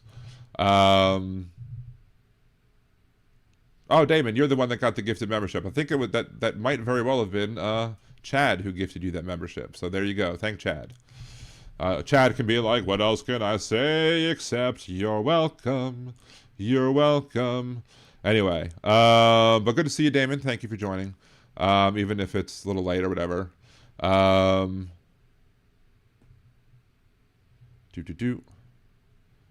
yeah, but again, back to the point of the false accusations, just, there are terrible people out there. I think like Paul Elam is one of the horrible people who tries to make this big eruption over false accusations and have said terrible things like, we should do jury nullification and not find anybody guilty of rape until we solve this problem of false accusations. Look, if you're found guilty of falsely accusing anybody of a crime, then you should be punished for it, sure. But that doesn't mean we should treat it as if it's on the same level as rape. Not one bit. Yes, what happened to me when I was falsely accused, it harmed my psyche for a very long time. And it took me a very long time to deal with a lot of the underlying issues that I got and that I developed because of that false accusation. But I will never once say that it compares what any other victim of rape has gone through. And I've also been a victim. And me personally, that one hurt me the worst. Of the other things that happened to me, I feel as if that one hurt me the worst. Now, it's probably not true, especially because childhood victims of abuse, obesity. So clearly there has been a large effect there. But mentally, the worst thing that happened to me was that. That being said, that what happened to me is nothing compared to what happens to people who are raped. Like, I would never compare myself and what happened to me to this person's 2 victims, to Jesse Butler's 2 victims. And who's to say there's not more than 2? Is there evidence? There could be evidence of maybe there's a 3rd who didn't come forward. And that person is probably even less likely to come forward now, because why bother? Because you already have shown that the state is unwilling to punish rapists in Oklahoma when they're 17 and connected. Josh, I'm surprised we didn't hear the Oklahoma clip, but I'm dark context right now. Oh, I played it earlier. I played it well before I started actually getting into the meat of the details. But I did play it before, so, because I do have a dark mind or whatever, but I wasn't going to play it in the middle of it. When I warned about it, I did play it, so there you go.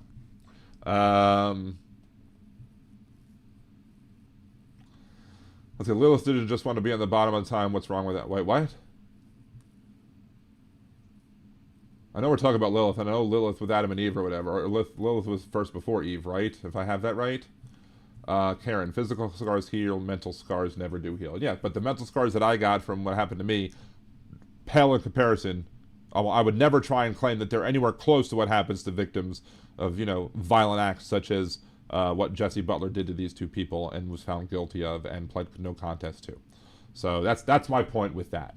That, I try to never derail conversations of actual discussions of rape with false accusations. But the point I wanted to make there is that when people will say, oh, well, what about false accusations? No. Don't let the people who want to derail conversations of rape with false accusations, don't let them do it.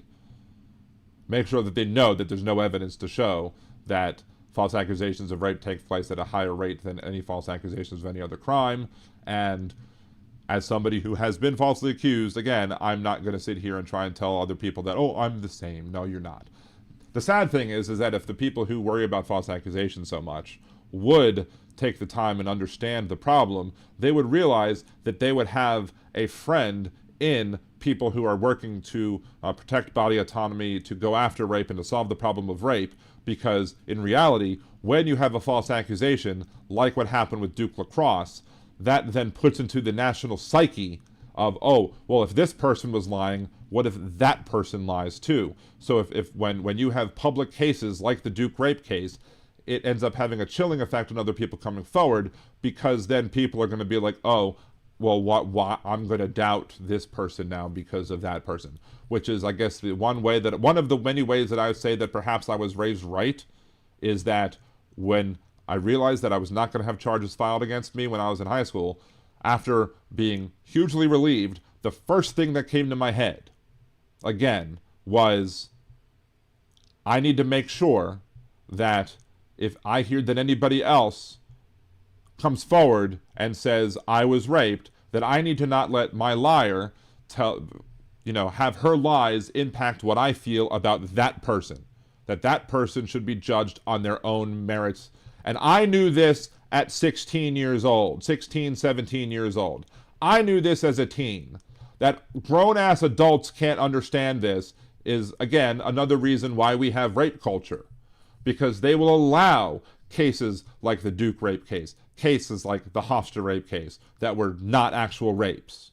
They will allow that to poison the minds of everybody else and say, oh, well, if they lied, then why didn't they lie too? Because their lives have nothing to do with the accusations of these 2 young women who were raped by Jesse Butler, or for anybody else, for E. Jean Carroll, who was sexually abused, found civilly liable for sexual abuse by President Donald Trump, by many other people who have to deal with the issue of rape daily. Their stories have nothing to do with Duke Cross. Their stories have nothing to do with Hofstra. Their stories have nothing to do with my story. Their stories have to do with their own selves and should be dealt with on their own merits and their own merits only.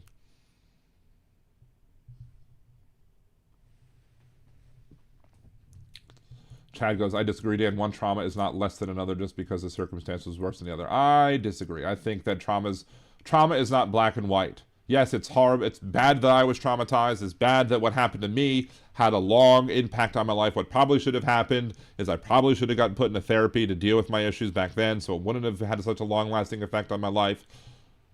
Even then, that trauma has...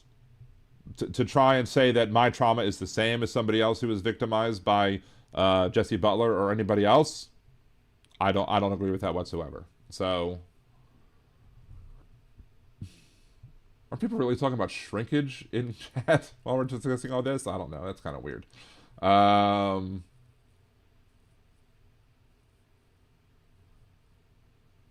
Let's see.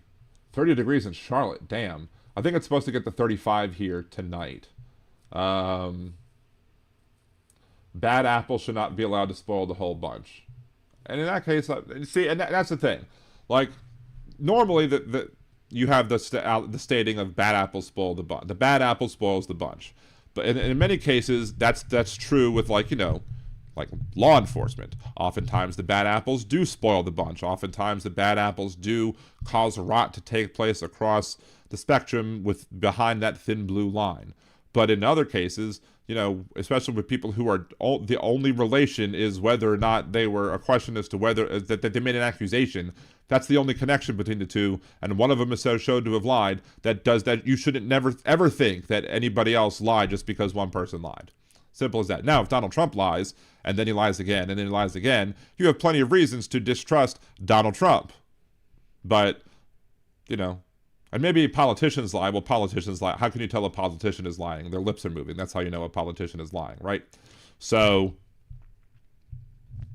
but non-affiliated people should have nothing to do with other people that they're not affiliated with. Makes sense, right? So,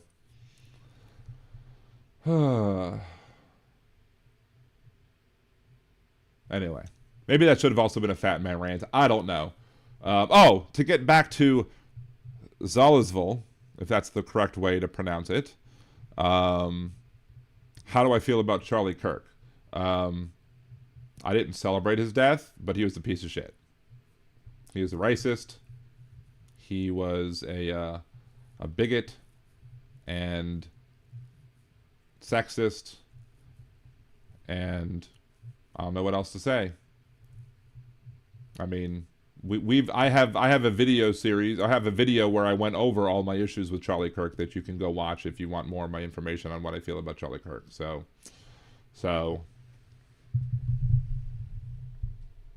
let's see. Back then, was therapy even a thing like it is now? Growing up, if we went to therapy, then you had mental issues in the 70s. I mean, this is the 90s. I mean, you're making me feel older than I am. But, I mean, I understand that I am a little more gray, and I do have a little grayness on top here or whatever. I understand the grayness is seeping in, becoming more salt and pepper, if you will. I understand that. But, yeah. I mean, therapy should have been a thing. I mean, my mom, at the time, was a social worker. So I'm thinking at the time my mom should have maybe realized, oh, maybe my son should need that. But I mean, hindsight's 20/20, and maybe she didn't think that I would. So I don't know. Maybe she didn't realize what harm could happen to me with that happening to me. Maybe she realized, oh, there's not going to be a trial, there's not going to be anything. So maybe she realized it's not going to have as much an effect on him. And it had a much worse effect on me than I thought it ever would. When once I realized it, I kind of learned to deal with it. And then I went to therapy, and I did deal with it then, but that was in like 2020. So that was 23 years after the fact? No. 27 years after the fact. Ooh, I do feel old. I feel even older now. So...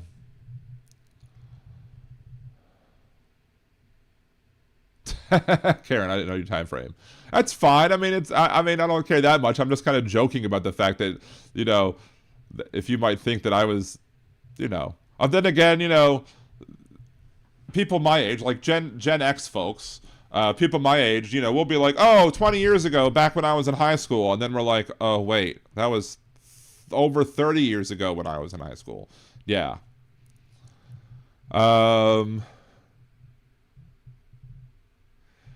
Victor, anybody see the story about Jeffrey Epstein helping Israel sell a surveillance state to south of Africa? Pretty strange story. I think I have heard something about it, but I haven't gotten into too much detail yet. Again, because there's a whole bunch of other stuff going on.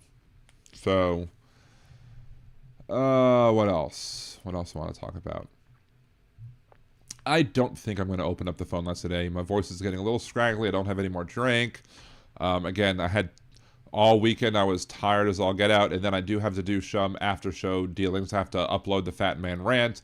I also have to use my new AI tool to try and get some more clips made so I can process them and have them, you know, perhaps even better, get some more. I did find that two of my shorts that were created by this AI program that I signed up for or whatever, I did see like over almost 1,000 views on 2 of the videos, which I guess that's an improvement of some things that are going through whatever. Anyway, wait, what did I miss from Dawn?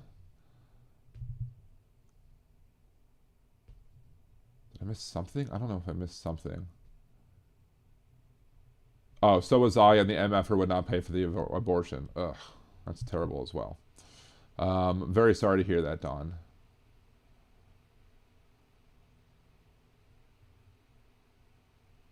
Steve has a bad apple story.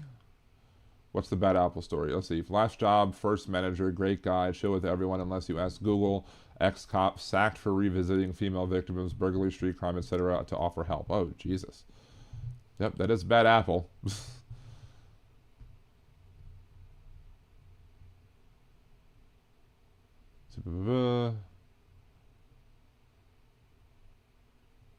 My friend at my family said that he was old, that I was old. He was joking. He was 70 and I'm 47. Hey, you're only 2 years younger than me, right? So, anyway.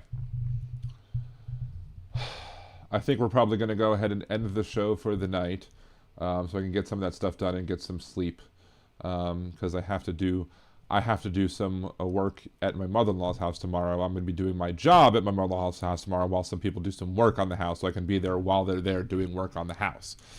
So there's that. Anyway, so thank you all very much for watching. Appreciate you. I don't know if I'm doing Nerdy Dan tomorrow because I do have a book release to go to for a friend of mine, the guy that is my teacher. He was close family friends with Ozzy Osbourne, and the book that he wrote is based on his, you know, upbringing, I guess, or his life with Ozzy and touring with Ozzy and everything. He was like a roadie for Ozzy Osbourne and for Black Sabbath, like back when when my friend, the author and teacher of the writing class of mine, he was like 16 years old when he started being a roadie for you know, Ozzy. So, and he was writing the book, and then Ozzy passed away. So it's just like, it was, you know, amazingly horrible timing that he has to deal with all of this stuff. But like, up until like yesterday or the day before, between Ozzy's death and like this last week, he, instead of living here, he was living in Ozzy Osbourne's house, helping the family go through and catalog and deal with a whole bunch of stuff. That's how close he was with the family. So he's having his thing tomorrow, so I need to go to that. So maybe, you know, whatever, let's see. Steve goes, when's the knee operation? The knee operation is Thursday, so again, we'll have my show Wednesday. And I'm thinking that if it goes as well as the last one does, and I'm able to climb the stairs on Monday, I will climb the stairs on Monday, and I'll do the show on Monday, even if it's a much, much, much, much shorter show. It'll probably be a short show if I do a show on Monday. I'm not going to force it, so I will post whether or not I will be on the air with at least an hour or two before the show starts. I'll either do a short video saying, I'm sorry, I'm not going to be on the air today, or I'll make a post on YouTube and on all the other social media channels. But, I mean, I was able to, you know, climb the stairs Monday night, anyway the 4 days after or 5 days after the procedure last time. So if I'm able to do it this time, I'll do it this time, but it'll just probably be a shorter show. So anyway, but yes, you're probably right, Chad, that the Veterans Day is probably a day that the post office is closed. So I'll maybe get your package after I have my procedure. Anyway, so thank everybody. See, some places are handing out vouchers for a free meal. I pick up a few of those too.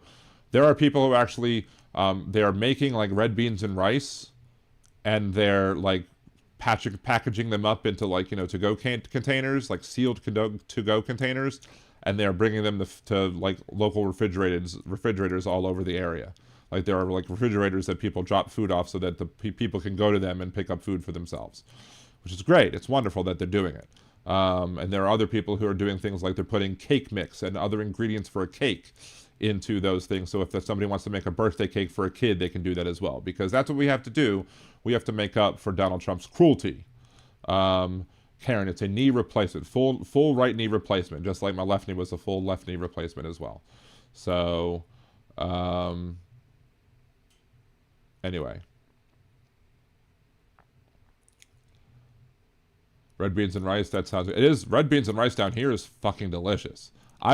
We've made it once. I've made it once or twice before, but I make a much better gumbo, and my gumbo is gluten free, and it's delicious, and you'd never know. But Kevin goes, I heard Ozzy's ghost haunts his house. If you listen closely, you can hear someone say, "Mama, I'm home."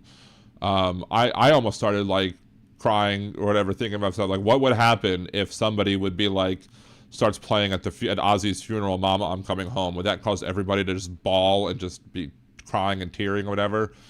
I can imagine. But anyway, just as Aaron comes back, we're just about to end the show. But welcome back, Aaron. But again, thanks everybody for stopping by. Again, I don't think I'll have a long show on Wednesday, simply because of the fact that I need to go to bed early, because I don't know what time my procedure is Thursday, but it's probably, last time it was I had to be there at 5 o'clock in the morning. So, but anyway, thank everybody so much. Appreciate y'all for being here. Remember, when you see the short videos pop up, the shorts that are created by the little AI tool that I use, share those, comment on those, put, lots of reactions on those. Just go by and mass like a whole bunch of stuff just to help the algorithm, because as we all know, Al Gore needs more rhythm. Until next time, thank y'all very much. Peace.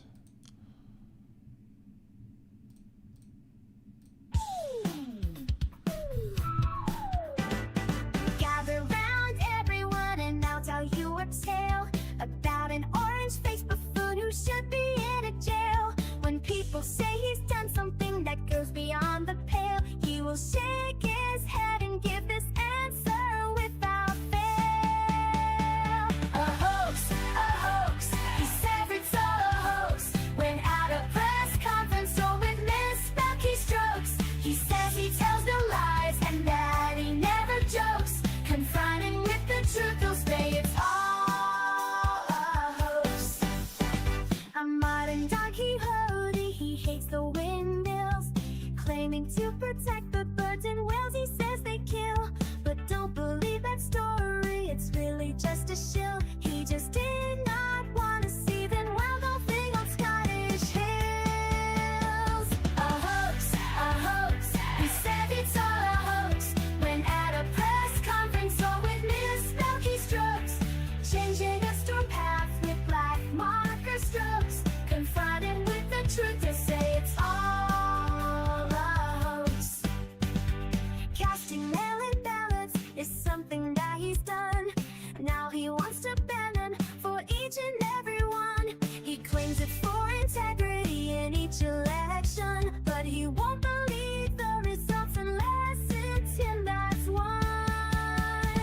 A hoax, he says it's all a hoax. When at a press conference or with misspelled keystrokes, they'll fool you with distractions like real sugar in Cokes. Confronting with the truth, you'll say it's all a hoax.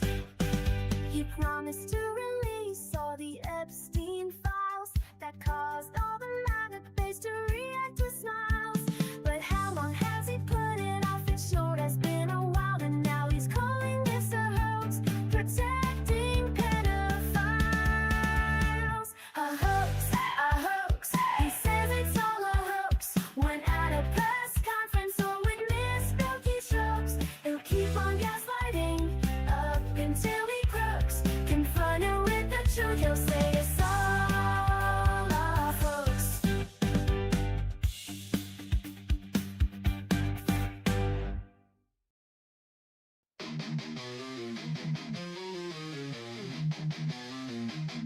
They wrote it in the laws, ink still bleeds, treating women like soil, just planting seeds. She's gone, brain dead, not even awake, but the state's got a claim, gonna plant its stake. Say it's God's will, say it's life they protect, but they ain't the ones feeling pain or neglect. From Texas to Georgia, they set the trap, rights rolled back while they smile and clap. Gilead's here, this is true. Hey MAGA fools, they'll come for you too. So I'm gonna jet, see you later. I'm not gonna be a baby incubator.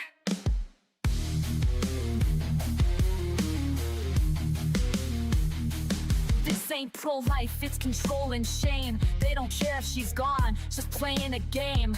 Keep her hooked to machines, cold and still, just a vessel to them, not a human with will. No consent, no voice, no chance to resist, just laws in place, written with a clenched fist. Hospitals scared, judges playing God, bodies ain't temples, just stay on pods. Gilead's here, this is true. Hey MAGA fools, they'll come for you too. So I'm gonna jet, see you later. I'm not gonna be a baby incubator. Bands in the dark, they don't care who it kills, sacking courts while they strip out all of your wills. But we'll fight back, march loud, burn bright, cause this ain't the end, it's the start of the fight. Gilead's here, ain't no grace, and those leopards are coming to eat your face. So I'm gonna jet, see you later. I'm not gonna be a baby incubator. Not gonna be a baby incubator. Not gonna be a baby incubator.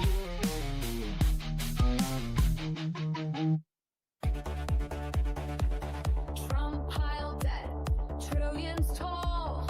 Promised Mexico would fund that wall. Praised dictators, said they're strong. Had Joe done it, they'd say he's wrong. Had Biden done it, MAGA would flip. Had Biden done it, whole numbers would slip. Had Biden done it, they'd scream foul play. But Trump did it, so it must be okay. Goes through crises, storms and war. Called soldiers losers who died in war. Hired his kids to run DC. If it was Hunter, they'd scream treachery. Had Biden done it, MAGA would flip. Had Biden done it, the numbers would slip. Had Biden done it, Fox News would say our day. But Trump did it, so it must be okay. Love Kim Jong-un, he wrote love letters that take the guns first, lose those rights forever. Signed you spending bills with glee. Had Joe done that, it'd be tyranny. Had Biden done it, MAGA would flip. Had Biden done it, whole numbers would slip. Had Biden done it, the child of today. But Trump did it, so it must be okay. Kept secret files, countless untold. Said Putin's word was good as gold. Invited the Taliban to come to U.S. soil. If Joe had done that, they'd all recoil. Had Biden done it, MAGA would flip. Had Biden done it, the numbers would slip. Had Biden done it, they'd want him to pay. But Trump did it, so it must be okay. Double standards loud and clear. Rules for Trump, but not for peers. What they call treason, if Joe's the name, is patriotism when Donald's to blame. Had Biden done it, MAGA would flip. Had Biden done it, whole numbers would slip. Had Biden done it, they'd shout no way. But Trump did it, so it must be okay.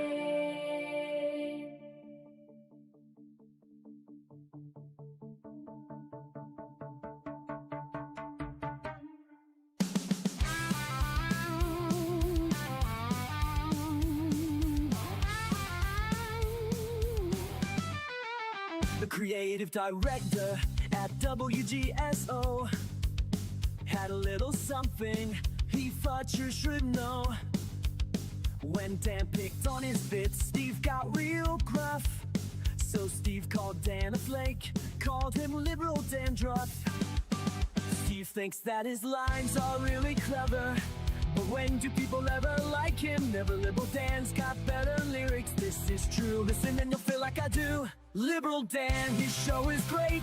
Liberal Dan, he goes live at 8. Liberal Dan radio, it's the best, cause Liberal Dan's head and shoulders above the rest. Steve's about to find out his mistake. In this feud, Dan's Kendrick, Steve is Drake. Dan might not be the world's best singer, but he's got more talent in his little finger. Steve thinks that his lines are really clever, but when do people ever like him? Never. Liberal Dan's got better lyrics, this is true. Listen and you'll feel like I do. Liberal Dan, his show is great. Liberal Dan, he goes live at 8. Liberal Dan radio, it's the best, cause Liberal Dan's head and shoulders above the rest.